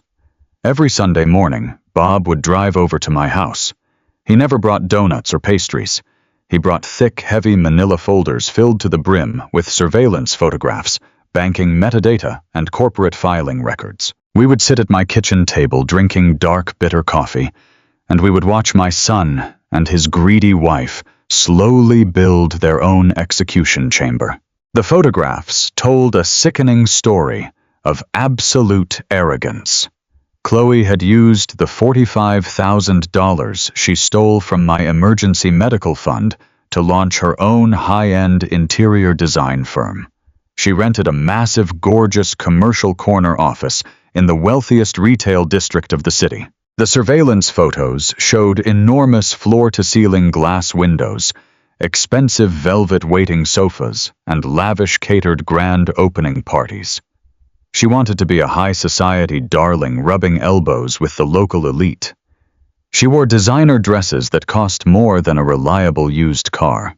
Jason was right by her side, grinning like a triumphant king. He had used the money from the fraudulent $80,000 commercial bridge loan he took out against my lake cabin to elevate his own image. The private investigator captured photographs of Jason driving a brand new imported luxury sports car, wearing custom-tailored Italian suits, and buying expensive champagne for his corporate colleagues at downtown rooftop bars. They posted endless pictures on their social media profiles, smiling with perfectly white teeth, boasting about their incredible business success and their blessed wealthy lifestyle. They genuinely believed their horrific crimes had been completely buried. They thought the old man was sitting in his suburban house, slowly losing his mind to dementia, entirely ignorant of the fact that they were funding their luxury empire with his stolen blood and sweat. But greed is a bottomless, desperate pit. When you build a luxury lifestyle on a foundation of stolen money, the appetite for cash becomes an absolute addiction. You always need more to keep the illusion alive. Bob and I sat at the kitchen table, tracing the digital footprints of Chloe and Jason as they transitioned from simple thieves into desperate corporate criminals. Chloe began securing massive, lucrative contracts from wealthy technology executives and local real estate developers. She was hired to design million-dollar kitchen remodels and furnish massive luxury estates. She demanded 50% cash retainers up front from her clients, claiming she needed the money to secure custom-built Italian marble countertops and imported French silk draperies. But Richard, the private investigator, uncovered the rotting wood beneath the shiny floorboards. Chloe was not ordering the expensive materials. The shipping manifests were completely blank. Instead of buying the Italian marble, she was taking those massive cash deposits and funneling them directly into her personal checking accounts. She used her clients' money to pay off the exorbitant credit card debts she had accumulated buying her designer jewelry. She used the stolen project funds to pay the massive monthly lease on Jason's luxury sports car. She was booking first-class flights to tropical resorts, using money that was supposed to buy hardwood flooring for wealthy investors. Chloe was actively running a localized high society Ponzi scheme. She was constantly robbing her to pay, Paul furiously trying to secure new design clients just so she could use their deposit money to quietly refund the older clients who were starting to complain about the massive construction delays. It was a chaotic, reckless, beautiful disaster. Bob and I watched the financial documents pile up on my kitchen table, knowing with absolute certainty that the mathematics of her fraud were completely unsustainable. You cannot outrun the numbers forever. Then the seasons changed. The winter frost thawed into a humid, miserable summer, and the brutal reality of the American economic market hit Jason and Chloe like a runaway freight train. The luxury real estate market took a sudden, sharp, and terrifying downturn. Interest rates spiked overnight. Wealthy developers paused their massive construction projects. The rich tech executives stopped spending outrageous amounts of money on vanity interior design contracts. The fresh flow of incoming cash that Chloe desperately needed to keep her Ponzi scheme afloat completely dried up in a matter of weeks. She had no new deposits coming in to cover the missing materials she had never ordered for her angry existing clients. And then the ticking clock on Jason's ultimate crime finally struck midnight. The predatory commercial bridge loan Jason had fraudulently secured against my lake cabin using my forged signature reached its 12-month maturity date.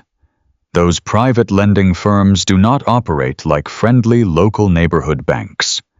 They do not offer polite extensions or gentle payment plans. They want their money fast, and they want it with exorbitant, punishing interest. The balloon payment of over $100,000 came due immediately. The surveillance reports showed Jason in a state of absolute, blinding panic. He tried to do what all desperate financial criminals do when they are cornered. He tried to refinance the fraudulent loan through a legitimate national banking institution.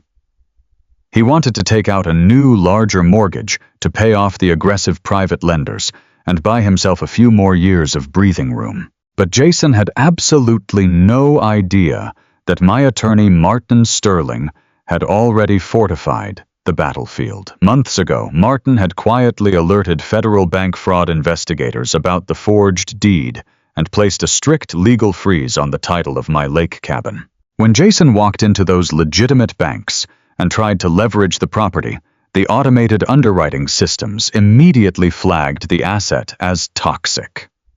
Every single bank he approached completely rejected his loan applications within minutes. He could not borrow a single dime against the cabin. He was completely locked out. The trap was rapidly, violently snapping shut. The wealthy elite clients who had hired Chloe finally realized they were being scammed. These were not people who accepted polite excuses about overseas shipping delays.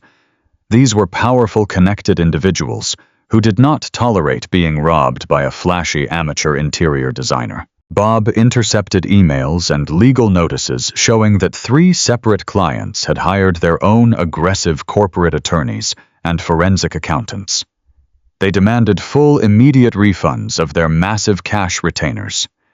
They sent terrifying, certified letters giving Chloe a strict 48-hour deadline to return the missing funds. They explicitly threatened to march directly into the district attorney office and file federal wire fraud and grand larceny charges against her if the money did not appear in their accounts. At the exact same time, the private lending firm that held the forged loan on my cabin started calling Jason's corporate office every single day. They threatened to initiate aggressive hostile foreclosure proceedings. They threatened to file public lawsuits that would completely destroy Jason's polished professional reputation in the corporate networking circles he valued more than his own father's life. Jason and Chloe were completely surrounded. The luxury sports car was facing repossession. Their business accounts were overdrawn and frozen. They were drowning in a suffocating ocean of aggressive debt and facing decades in a federal penitentiary for wire fraud, embezzlement, and forgery. The glamorous, wealthy illusion they had built using my stolen emergency funds had violently collapsed, leaving them standing in the rubble, terrified, desperate, and completely out of options. I sat in my quiet, peaceful living room, holding a warm cup of coffee, listening to the rescue dog snoring softly by my feet. I looked at the thick manila folder resting on the coffee table, containing the absolute indisputable proof of their impending ruin. I had spent an entire year playing the weak, confused old man, patiently watching the vultures circle over my son's head. The telephone sitting on my kitchen counter began to ring. It was a loud, sharp, jarring sound, breaking the perfect silence of my home. I did not need to look at the caller identification screen to know exactly who was on the other end of the line. The wolves had finally starved, and they were coming to the only door they thought they could still break down. I took a slow, deep breath, stood up from my chair, and walked toward the ringing phone, ready to welcome them into the slaughterhouse. I let the phone ring 4 times before I finally picked up the receiver. It was not Jason on the other end of the line. It was the security guard at the front gate of my subdivision. He told me my son was sitting at the entrance in his car, and that it looked like an absolute emergency. I told the guard to let him through. I hung up the phone and stood perfectly still in the center of my kitchen. I listened to the grandfather clock ticking on the wall. I smoothed down the front of my faded flannel shirt. I stooped my shoulders forward just a fraction of an inch to fake the physical posture of a frail, exhausted old man. Less than 2 minutes later, I heard the frantic screech of tires pulling into my concrete driveway. Car doors slammed shut with violent force. Heavy, rapid footsteps pounded up the wooden steps of my front porch. Then came the loud, desperate pounding on my heavy oak front door. It was not a polite greeting. It was the frantic hammering of a man who was completely out of time. I shuffled slowly to the door, dragging my feet across the floorboards to make my footsteps sound deliberately weak and unsteady.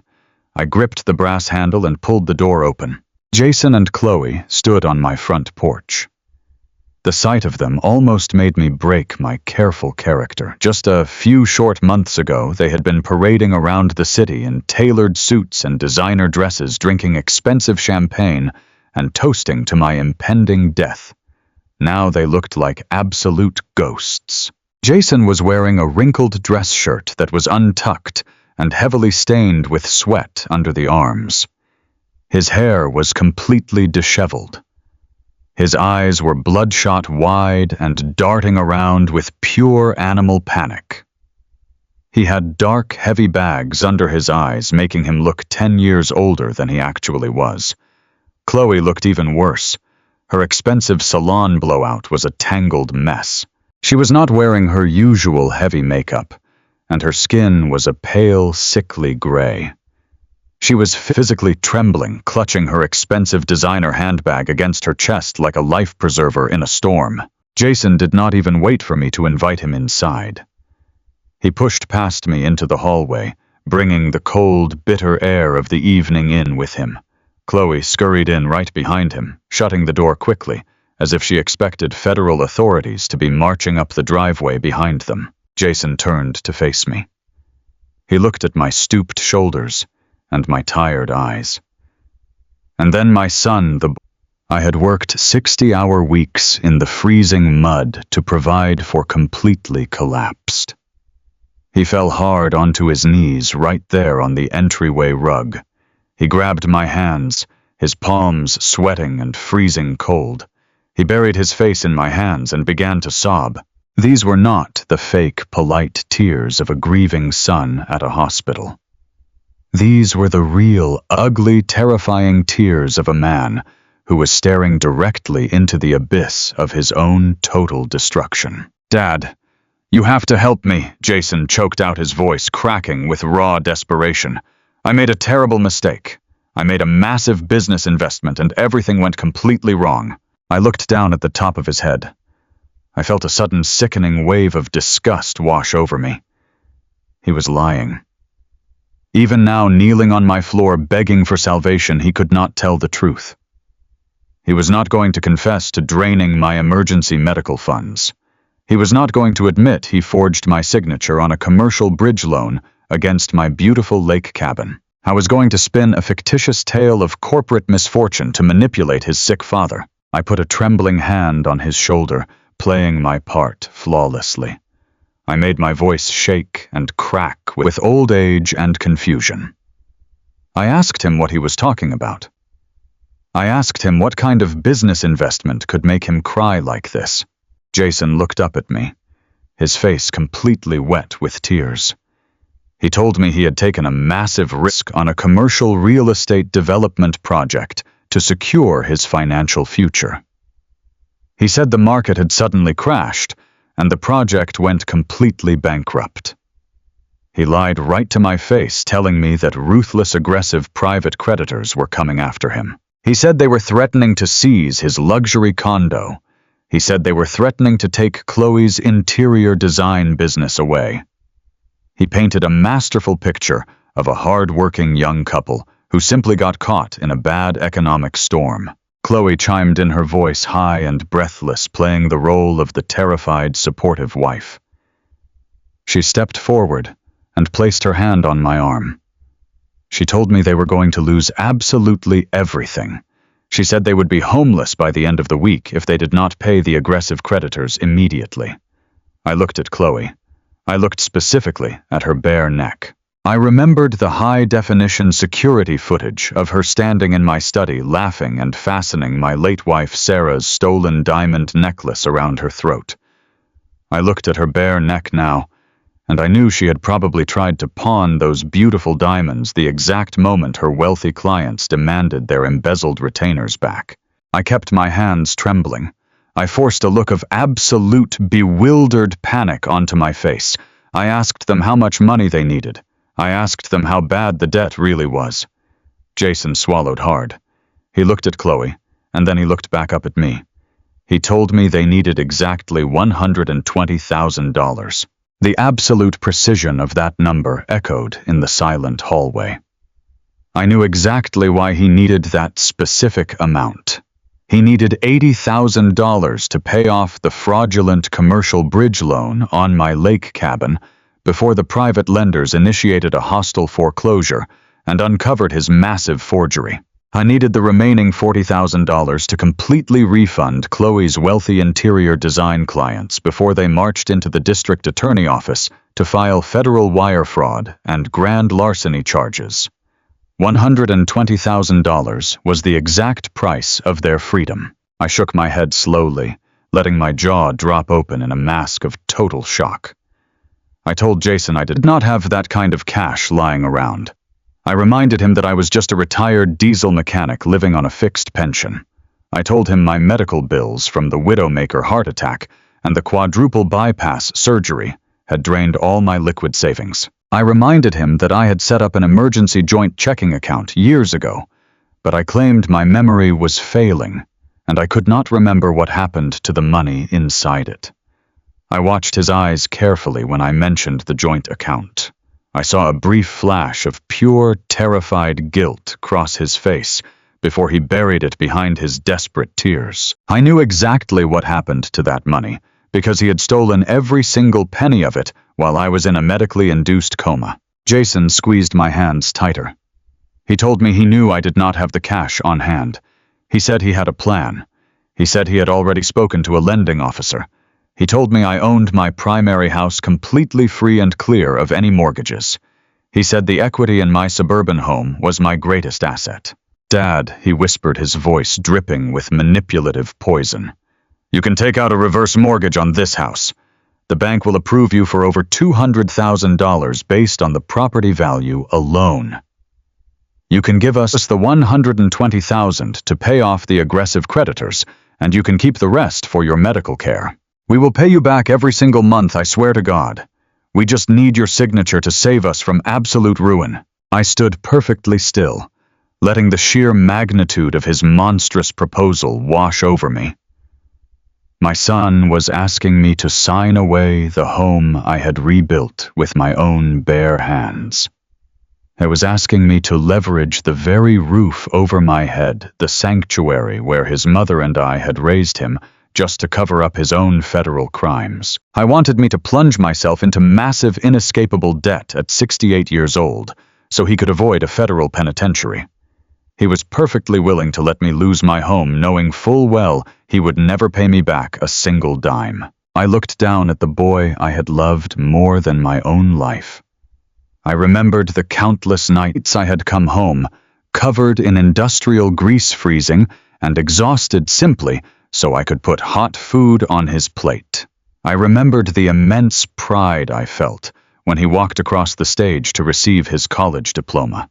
And then I remembered the clear, horrifying audio of him sitting on my living room couch, laughing with his wife and waiting for me to die. The internal restraint required to not strike him across the face was astronomical. Every single muscle in my body demanded violence.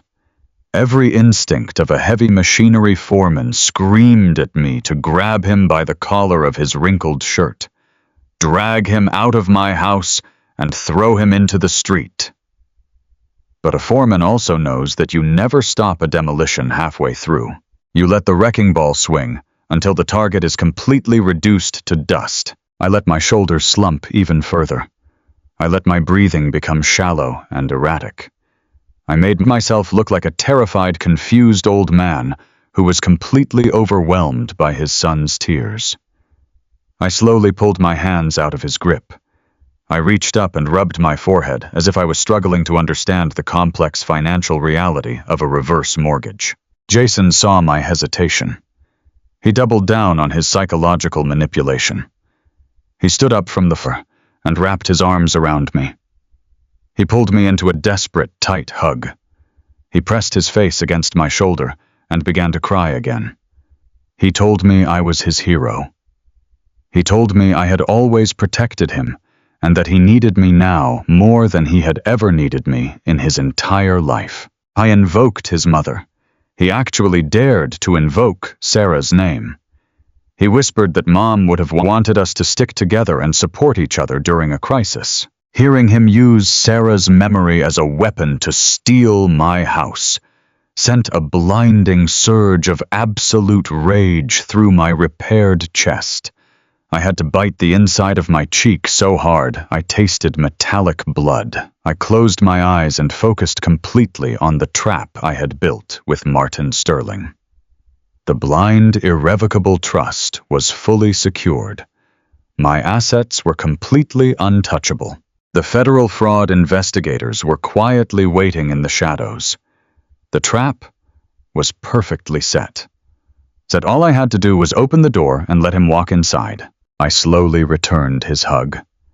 I patted his back with a weak, trembling hand. I pulled away and looked him directly in the eyes.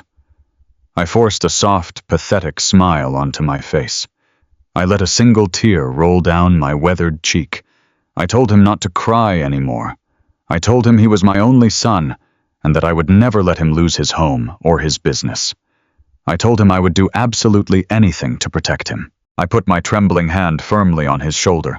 I leaned in and spoke in a soft, reassuring whisper. "Anything for my boy," I said. "If signing a reverse mortgage is what it takes to save you from these creditors, then that is exactly what we will do." Jason exhaled a massive, shuddering breath of relief. Chloe actually let out a small sob, covering her face with her hands. They thought they had won. They thought they had successfully manipulated the weak, forgetful old man into bailing them out of their criminal conspiracy. They genuinely believed their horrific secrets were safe. I told Jason that I did not want to deal with strange bank officers. I told him my memory was not what it used to be, and I needed someone I trusted to handle the complex legal paperwork. I told him we should meet at my estate attorney's office downtown. I told him my lawyer, Martin Sterling, could process the reverse mortgage authorization quickly and make sure the cash was wired directly to the creditors before the end of the week. Jason eagerly agreed. He was so incredibly blinded by his own desperation and greed that he did not question why an estate attorney was handling a reverse mortgage. He did not question my sudden willingness to sign away my home. He simply heard the promise of $120,000, and his critical thinking completely vanished. "Let us meet at my lawyer's office tomorrow morning at 10 o'clock, I whispered, my voice steady and compliant. "I will sign whatever you need to fix this mess." Jason hugged me one last time, thanking me profusely. He promised me he would make this right. He promised me I would never regret saving him. He and Chloe practically ran out the front door, rushing back to their car with renewed, arrogant energy. I stood in the doorway and watched their vehicle speed out of my driveway. The cold evening wind washed over my face, cooling the sweat on my forehead. I slowly stood up, perfectly straight, dropping the posture of the frail old man entirely. I closed the heavy oak door and locked the deadbolt. I walked into the kitchen and picked up my cell phone. I dialed Martin Sterling's direct private number. I told him the vultures had finally taken the bait. I told him to prepare the conference room and to make the necessary phone calls to the federal investigators. The waiting was over. Tomorrow morning, the execution would finally begin. The morning of the meeting arrived with a cold, biting wind that swept through the city streets. I woke up long before dawn, listening to the complete silence of my empty house. Today was the day everything would permanently change. I stood in front of my bathroom mirror and looked at the thick, raised surgical scar running down the center of my chest. That scar was a permanent physical reminder of the massive heart attack that nearly put me in the ground. It was also a painful reminder of the exact moment my only son decided my life was worth absolutely nothing. I put on my best dark suit. It was the exact same suit I had worn to bury my beautiful wife Sarah 5 years ago. I thought it was perfectly fitting to wear it today, because I was preparing to bury the relationship I had with my son. I did not feel any fear or hesitation. My mind was completely clear and totally focused. I walked out to my old heavy truck and drove toward the towering glass skyscrapers of the downtown financial district. The city was just beginning to wake up with delivery trucks and early morning commuters slowly filling the wide roads. I drove perfectly following the speed limit, gripping the leather steering wheel with my thick, calloused hands. Those hands had spent 40 years turning heavy steel wrenches and rebuilding massive diesel engines. Today, those exact same hands were going to dismantle a criminal conspiracy piece by piece. I parked my truck in the underground concrete garage and rode the silent, polished elevator up to the 40th floor. The heavy wooden doors of the law firm opened into a beautiful reception area that smelled faintly of expensive dark coffee and rich leather. Martin Sterling was already waiting for me. He stood in the long, quiet hallway, wearing an immaculate charcoal gray suit looking exactly like a dangerous predator, perfectly, completely at home in his natural environment. He did not smile at me. He simply nodded his head and gestured for me to follow him down the long, thick, carpeted corridor. We walked into a massive, spectacular corner conference room. The walls were made entirely of thick, soundproof glass, offering a dizzying, terrifying view of the sprawling, waking city far below us. The room was dominated by an enormous, polished, solid mahogany table that looked heavy enough to crush a man. A perfectly straight row of sleek black leather chairs surrounded the large table. Martin walked over to the head of the table and carefully set down his thick leather briefcase. He opened the heavy brass locks and pulled out a massive stack of crisp, white legal documents. These were definitely not the reverse mortgage papers my greedy son was desperately hoping to sign today. These were the documents that would completely lock down my entire estate and permanently sever Jason from every single financial asset I owned. Martin arranged the thick stack of papers perfectly in the exact center of the table. He placed a heavy, expensive silver pen right next to the white documents. We sat down in the quiet, soundproof room and waited for the vultures to arrive. The silence in the sleek glass conference room was absolutely suffocating.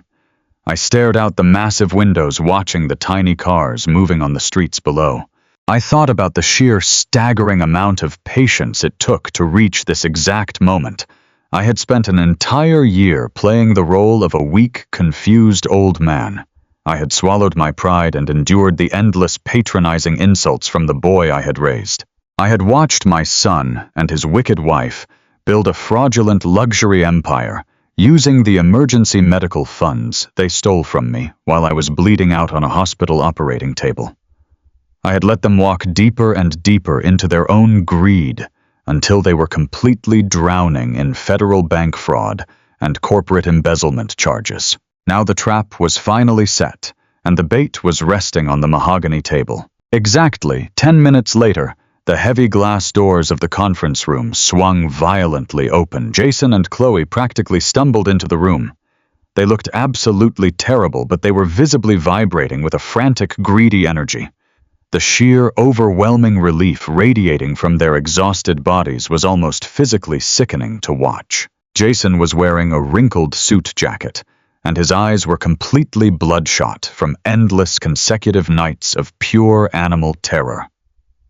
He had spent the entire past week dodging aggressive telephone calls from the ruthless private lending firm he had defrauded. He knew he was standing on the very edge of a massive federal prison sentence. Chloe walked closely behind him, clutching her expensive designer handbag like a protective shield against the world. She looked pale and desperate, knowing her angry, wealthy interior design clients were preparing to march directly into the office of the district attorney to report her for massive corporate embezzlement. They had come to this office truly believing they were about to secure $120,000 of my hard-earned money. They genuinely believed they had successfully manipulated a weak, brain-damaged old man into signing away his primary home. They thought this meeting was their ultimate, final salvation. Jason rushed across the long room and practically threw himself into the black leather chair right next to me. He reached out and aggressively grabbed my hand, squeezing my fingers with fake, overwhelming affection. He told me he was so incredibly grateful that I was doing this for him today. He told me I was saving his life and his corporate business. He lied right to my face, telling me he would work every single day to pay back the reverse mortgage loan. He promised me he would never let me struggle financially. Every single word falling out of his mouth was absolute, pure, toxic poison. He was looking at the thick stack of papers on the mahogany table with an expression of pure, unadulterated hunger. His eyes were wide and fixed entirely on the crisp, white documents. Chloe sat down gracefully in the chair next to him, resting her manicured hands gently on the table. She forced a beautiful, pathetic, bright smile onto her face. She told me I was an absolute angel sent from heaven. She said they would never ever forget this massive, selfless sacrifice. She told me they were going to take me out to a very expensive dinner to celebrate as soon as the bank wired the enormous sum of money into their private accounts. They were putting on the absolute performance of a lifetime, completely unaware that they were performing on a stage designed exactly for their sudden execution. I looked at my son and deliberately kept my heavy shoulders slumped forward, playing the role of the tired, confused victim. One final time. I made my voice sound incredibly weak and thoroughly shaky. I told Jason that I loved him deeply and that I just wanted him to be safe from his aggressive, angry creditors. I told him I did not understand all the complex legal words, but I trusted him completely with my life. Hearing me say those submissive words made Jason sit up a little straighter in his chair. His chest puffed out with absolute terminal blinding arrogance.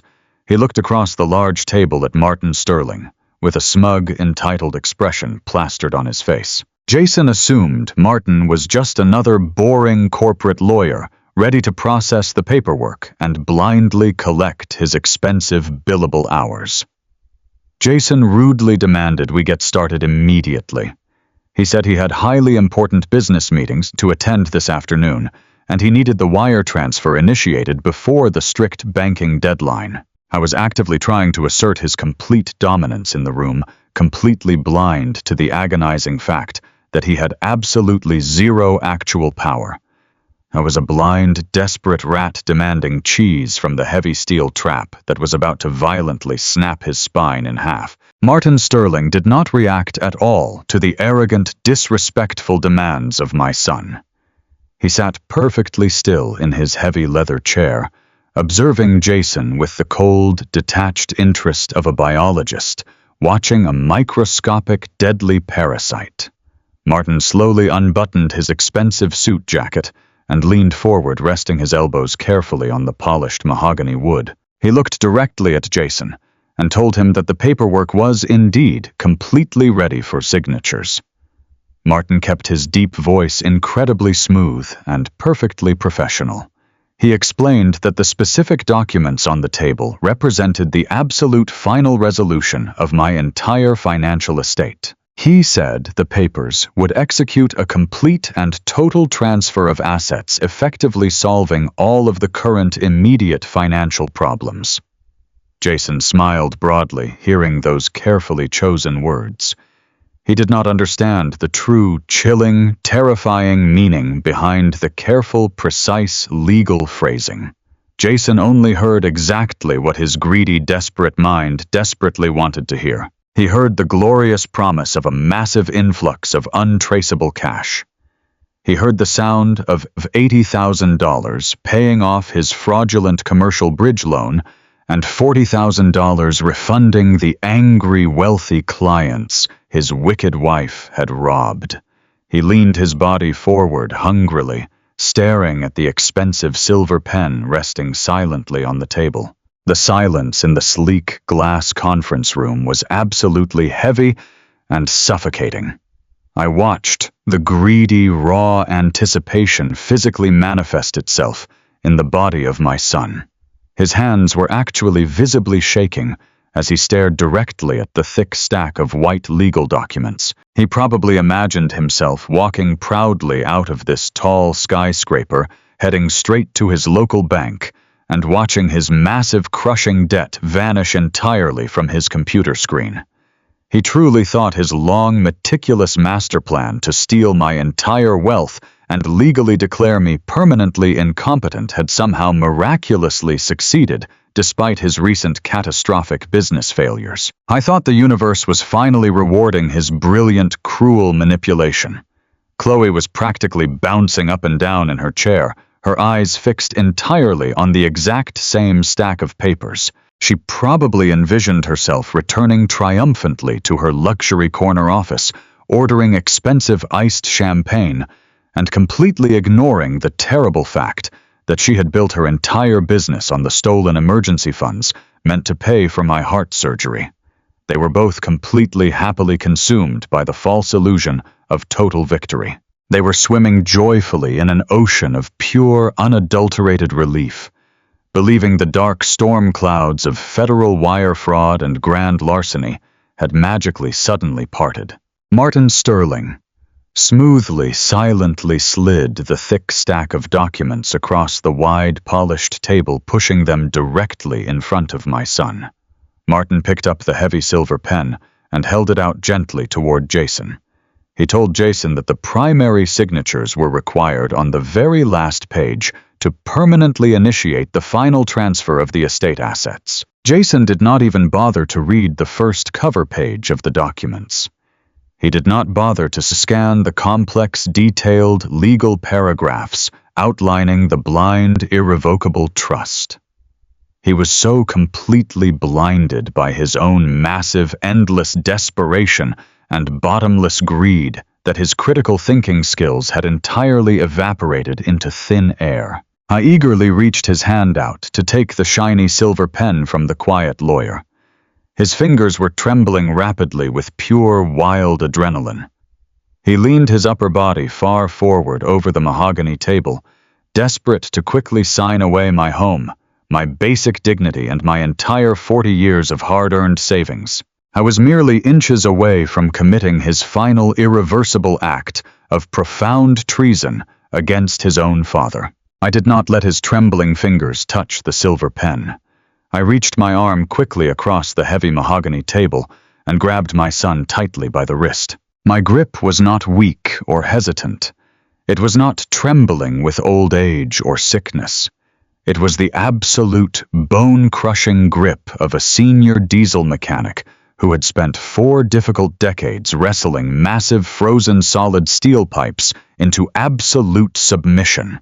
I squeezed his wrist so incredibly hard, the bones audibly ground together terribly beneath his pale skin. Jason gasped loudly in sudden, sharp physical pain. He tried desperately to pull his arm backward, but my hand was clamped firmly around his wrist, exactly like a heavy industrial steel vise. He looked quickly up at me, his face registering pure, genuine, utter confusion. He fully expected to see the terrified, fragile face of a brain-damaged, broken old man. Instead, he saw the cold, dead, merciless eyes of a man who had absolutely nothing left to lose in this world. The temperature in the glass-walled conference room seemed to instantly, violently plummet, completely freezing the very air inside our lungs. I slowly, purposefully released his wrist, letting his arm fall uselessly heavily onto the wooden table. I placed both of my heavy, calloused mechanic hands flat against the polished mahogany wood. I pushed myself firmly up in the leather chair. I deliberately, completely dropped the pathetic, stooped posture I had been faking for an entire agonizing year. I straightened my spine, aligning my back perfectly straight. I rolled my shoulders back, expanding my chest to its full, formidable, heavy width. I took a deep, steady, even breath, drawing the cold air into my surgically repaired heart with absolute effortless raw strength. The physical transformation was immediate and completely, absolutely terrifying. I was no longer the broken, shuffling victim he had easily manipulated on the front porch the night before. I was the towering, immovable, tough foreman who used to terrify the absolute toughest steelworkers on the dirty job site. I sat perfectly straight, looking severely down at the 2 miserable creatures sitting frozen across from me. Jason stared at me with his mouth hanging completely wide open. The arrogant, smug expression had completely, utterly melted away from his face, leaving behind a pale mask of pure, unadulterated, cold horror. He suddenly sharply realized my hands were not shaking at all. He realized my breathing was perfectly calm and steady. He realized the confused, vacant, dim look in my eyes had vanished entirely, completely, replaced by a sharp, burning, calculating, clear intelligence. Chloe physically shrank backward deeply into her leather chair, her hands flying up quickly to cover her open mouth. She could instantly feel the massive, sudden shift in the atmosphere of the room. The beautiful illusion of the easy victory had completely shattered into a million tiny, jagged pieces all around them. I sat there silently staring directly into the terrified, dark soul of the boy I had raised from childhood. The heavy, oppressive silence stretched out for what felt like an absolute eternity. I did not need to shout loudly at him. I did not need to scream or curse or throw things aggressively across the room. I simply let the crushing, absolute sheer weight of my physical presence slowly suffocate the remaining false hope out of their bodies. They had confidently walked into this room fully expecting to easily slaughter a defenseless, blind sheep. They had absolutely no idea they had just happily locked themselves inside a soundproof glass cage with a starving, angry wolf. Martin Sterling leaned comfortably back in his expensive leather chair, resting his hands peacefully on his lap. He watched the incredible scene unfold with quiet, deep, professional satisfaction. He knew the trap had perfectly successfully triggered. He knew the heavy steel doors had slammed completely firmly shut behind them. I kept my hands planted firmly on the table. I looked at the thick stack of legal documents resting between us.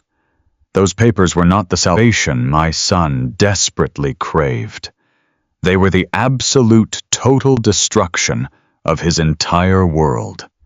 I looked back up at Jason, watching the primal animal terror finally take complete absolute control of his wide, bloodshot eyes.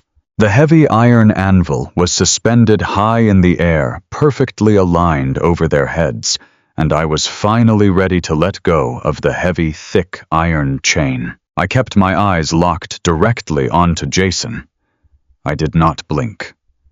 I reached my thick, calloused right hand into the inner pocket of my dark suit jacket. My fingers wrapped around the smooth metal casing of my cell phone.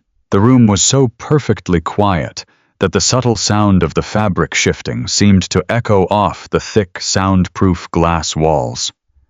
Jason watched my hand slowly emerge, holding the phone. He still could not fully process what was happening. His brain was misfiring, desperately trying to hold on to the comfortable illusion that I was just a confused, weak old man. I unlocked the screen with my thumb. I navigated to the secure audio file Bob had extracted from the hidden camera inside the vintage radio. I pushed the volume button on the side of the phone until it was at absolute maximum. I placed the phone flat on the polished mahogany table right next to the heavy silver pen. I pressed play. The pristine acoustic design of Martin Sterling's conference room amplified the audio perfectly. First came the distinct sound of expensive liquid pouring into crystal glasses. Then came the unmistakable heavy, exhausted sigh of my son. The hospital called again. Jason's recorded voice echoed through the silent boardroom, bouncing off the glass and filling the air with pure toxic poison. If the old man strokes out tonight, the probate period is going to be a nightmare. But at least we get the house free and clear. Then came the soft, elegant laugh of his wife, Chloe, followed by the sharp, clear clink of two crystal glasses meeting in a joyful toast to my death. I reached out and stopped the recording. The silence that rushed back into the room was absolutely deafening. I watched the physical transformation of my son with the detached, analytical eye of a mechanic inspecting a shattered gear. The remaining color instantly violently drained from Jason's face, leaving his skin the color of dirty ash. His jaw hung completely slack. His eyes bulged so wide I could see the red veins spidering across the whites. He stopped breathing entirely. For 10 long, agonizing seconds, my son simply forgot how to pull oxygen into his lungs. Next to him, Chloe physically recoiled. She shrank back deep into the expensive leather chair, making a pathetic choking sound in the back of her throat. She wrapped her arms tightly around her stomach as if she had just been stabbed. The absolute terror of being caught, of realizing that their most private, wicked moment had been captured and preserved, washed over them like a flood of freezing water. I did not feel a single drop of sorrow for them. I only felt the cold, mechanical precision of justice finally taking its course. Jason opened his mouth to speak, but his vocal cords completely failed him. He produced a dry rasping sound, like a suffocating fish. I did not give him the chance to recover. I turned my head to Martin Sterling. Martin nodded, his expression completely devoid of any emotion, and handed me the first thick manila folder from his leather briefcase. I opened the folder and took out a stack of high-definition color photographs. I slid the first photograph across the smooth mahogany wood. It stopped directly in front of Jason. It was a crystal-clear image of him, aggressively driving a heavy screwdriver into the antique brass lock of my desk drawer. I slid the next photograph over. It showed the shady safecracker he had hired, standing in my private sanctuary, forcing my wall safe open. Then I looked directly at Chloe. I slid the third photograph across the table toward her trembling hands. It was the beautiful, sharp image of her standing in front of my study window, happily admiring my late wife, Sarah's heirloom diamond necklace, resting against her collarbone.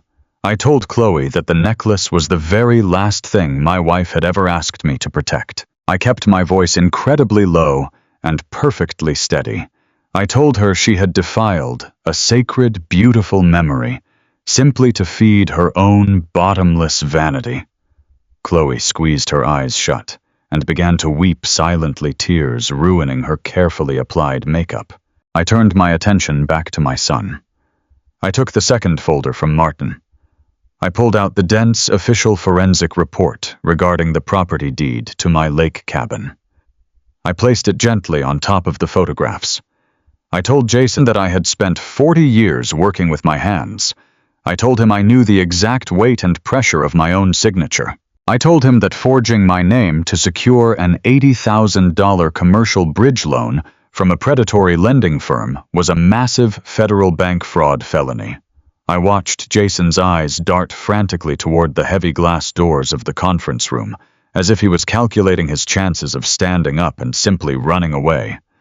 But his legs were trembling too violently to support his weight. I was not finished. I took the final folder from Martin. This folder was the thickest of them all. I pulled out dozens of printed pages of text messages. I dropped them heavily onto the center of the table right next to the silver pen. I told them these were the complete transcripts of their private group chat with Trent Miller. I looked at Chloe and quoted her exact words back to her. Once the hospital confirms his cognitive decline post-surgery, we file for conservatorship. We sell the primary house and funnel the cash into my business account before he even knows what day it is. We put him in a state facility, and we wash our hands of this entire mess. I spoke those words with absolute icy clarity.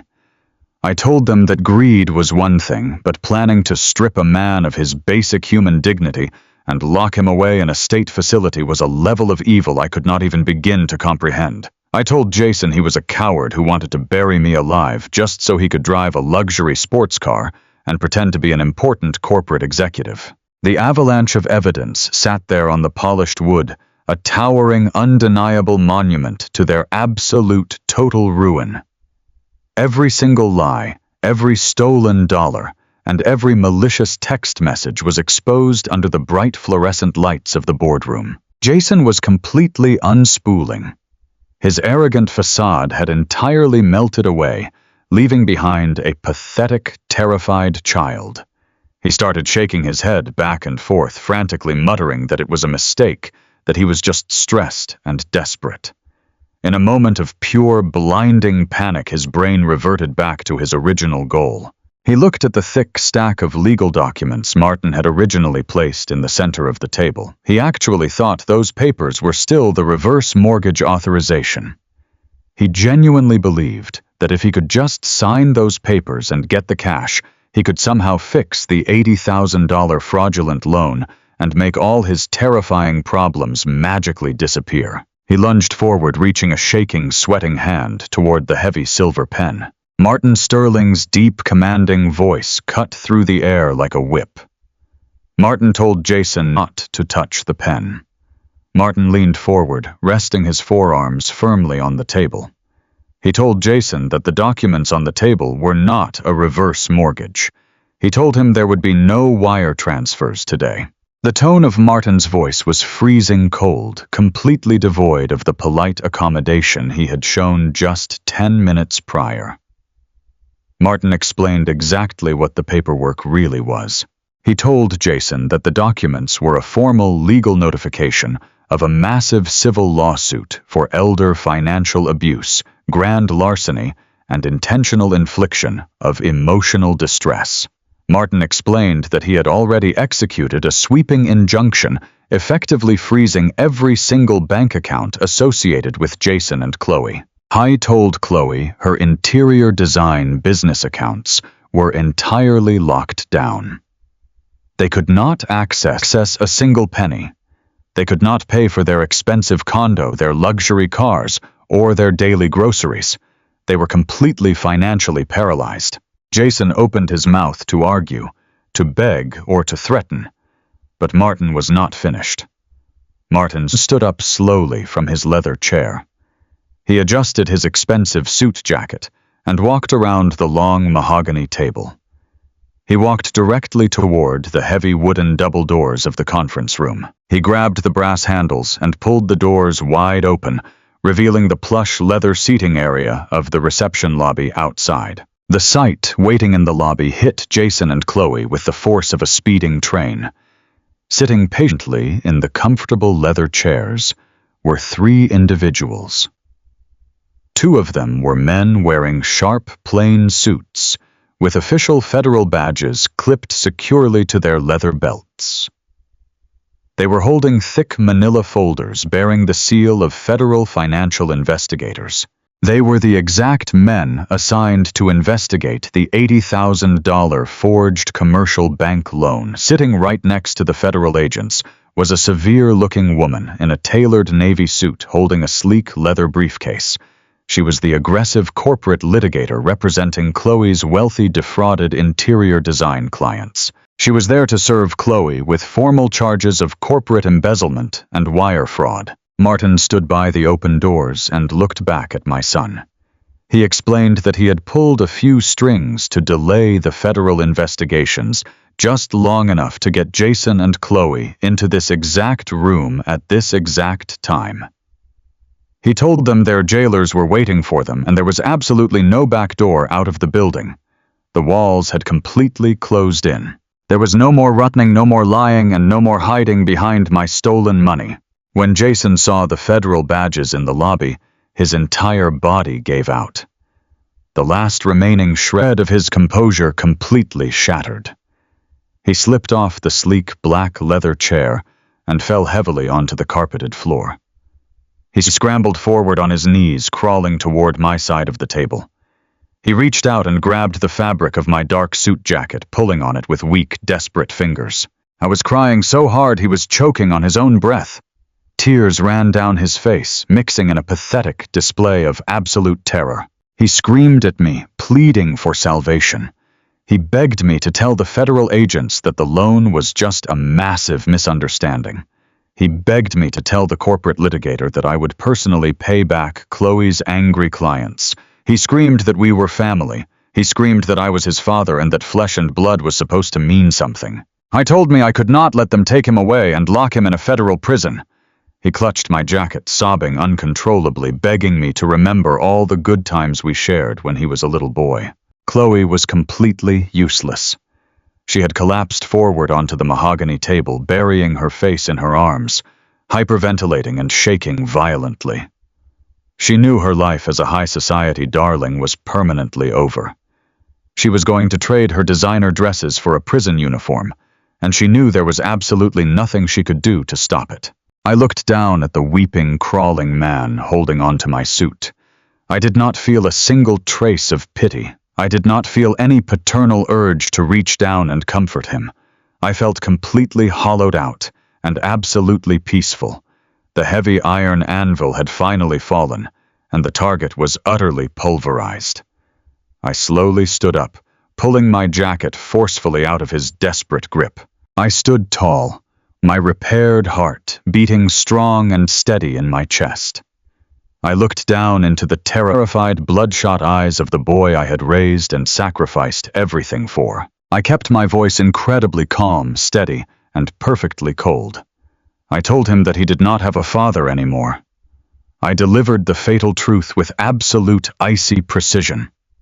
"You buried your father the night you let me bleed out alone," I said. "I am just the ghost who came back to collect the debt." I turned my back on my son, leaving him sobbing uncontrollably on the floor of the glass conference room. I walked straight past the thick stack of evidence, past Martin Sterling, and straight through the heavy wooden double doors.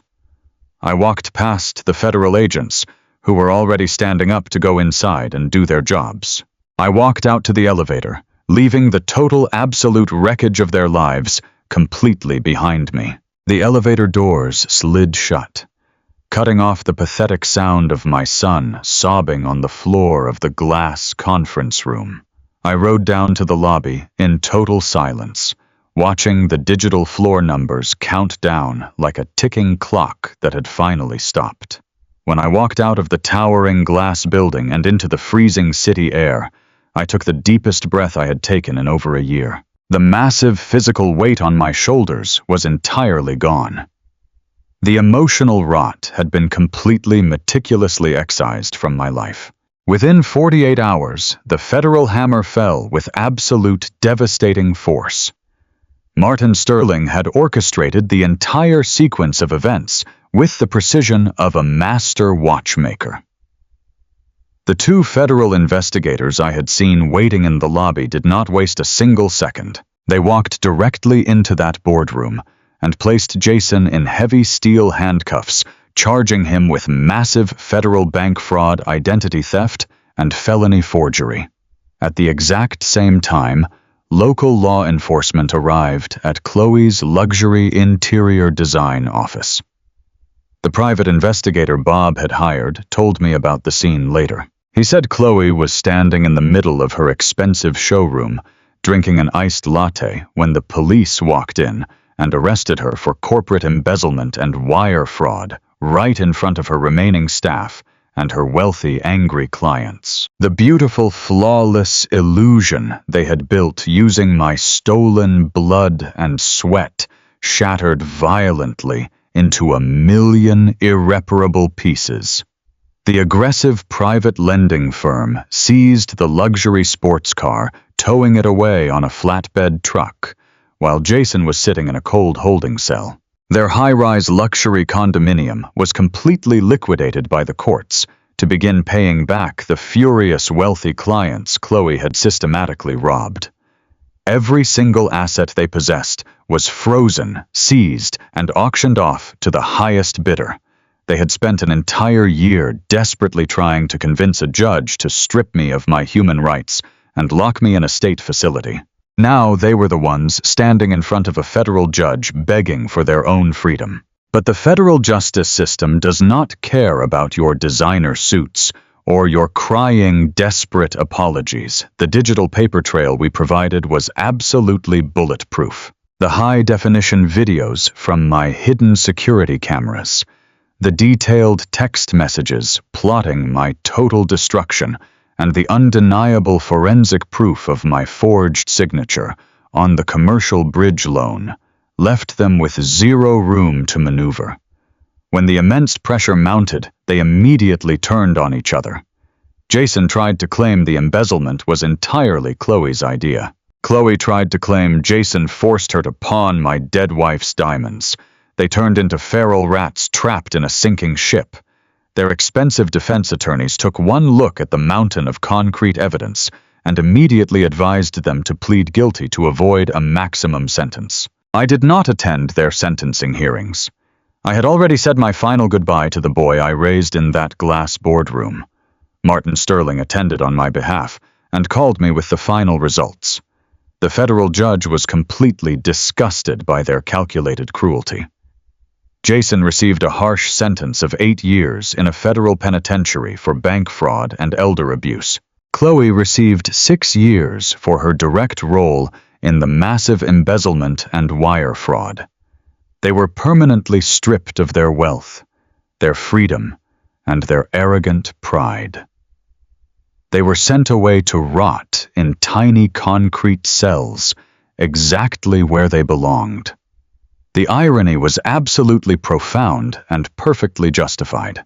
They had plotted to lock me away in a miserable hospital room, and now they would spend the best years of their adult lives staring through heavy steel bars. The court ordered full financial restitution. Over the next 6 months, the legal system slowly, methodically untangled their fraudulent accounts and returned my stolen money. The $45,000 they had drained from my emergency medical fund was fully recovered. The $80,000 forged lien on my peaceful lake cabin was officially invalidated and wiped completely clean from the county property records. The local authorities even managed to track down my late wife Sarah's heirloom diamond necklace. Chloe had pawned it to a shady jeweler downtown just hours before our final meeting, desperately trying to gather enough cash to flee the state. The police recovered the necklace and returned it directly to my hands. When I held that small, faded blue velvet box, again, I broke down and cried heavy tears. I cried because I had finally successfully protected Sarah's precious memory from the greedy hands of the vultures. But when the stolen money was finally deposited back into my primary trust account, I looked at the bank statement and felt completely empty. I did not want that money anymore. It felt tainted, heavy, and dirty. It was the exact money that had tempted my son to turn into a ruthless monster. I knew I could never spend it on myself. I was a simple retired diesel mechanic. I owned my house free and clear. My pension covered my daily groceries and my utility bills. I did not need luxury vehicles or expensive tropical vacations. I needed to turn that dark, terrible poison into something bright, powerful, and deeply meaningful. I thought about my time volunteering in the cardiovascular recovery ward at the local hospital. I thought about the fragile, elderly patients sitting alone in their dim rooms, staring at the blank walls, waiting for ungrateful family members who never bothered to show up during visiting hours. I thought about how easily a greedy relative could manipulate the complex legal system to declare a tired old man incompetent, strip him of his life savings, and throw him away like broken, rusted machinery. I knew exactly how terrifying it felt to be a target. I knew exactly how vulnerable our elderly citizens truly were when the people they trusted the most decided to turn against them. I called Martin Sterling and told him to draft a brand new set of legal documents. I took every single penny of the recovered money and I used it to establish a powerful charitable organization. I named it the Sarah Gallagher Foundation for Elder Advocacy. We hired a dedicated team of aggressive legal experts, former investigators, and compassionate medical advocates. We created a totally free service for elderly patients who were being financially abused, neglected, or targeted by their own predatory families. Our foundation provided ruthless legal defense to seniors who were facing fraudulent conservatorship hearings. We audited suspicious bank accounts, tracking down children who were stealing Social Security checks and draining retirement funds behind their parents' backs. We partnered directly with local hospitals to ensure that vulnerable patients had independent medical advocates sitting in the room when critical care decisions were being made, protecting them from relatives who only cared about accelerating the inheritance. We became the heavy steel shield for the innocent people who could no longer fight for themselves. Every time our foundation successfully blocked a greedy child from seizing an old woman's home, every time we recovered stolen pension funds for a retired factory worker, I felt a massive surge of pure healing peace in my chest. I took the absolute worst tragedy of my life, the total heartbreaking betrayal of my only son, and I forged it into an unstoppable weapon for ultimate justice. I was taking my profound pain and using it to protect thousands of innocent people from enduring the exact same lonely nightmare. I could not save my son from his own dark nature, but I could absolutely save others from being destroyed by people just like him. Another full year has passed since the heavy iron doors of the federal prison locked behind Jason. Our life has settled into a quiet, beautiful, comfortable rhythm. I am standing on the sturdy wooden dock of my rustic lake cabin, breathing in the crisp, clean scent of the northern pine trees. The sun is slowly setting over the calm water, casting brilliant shades of gold, red, and deep purple across the evening sky.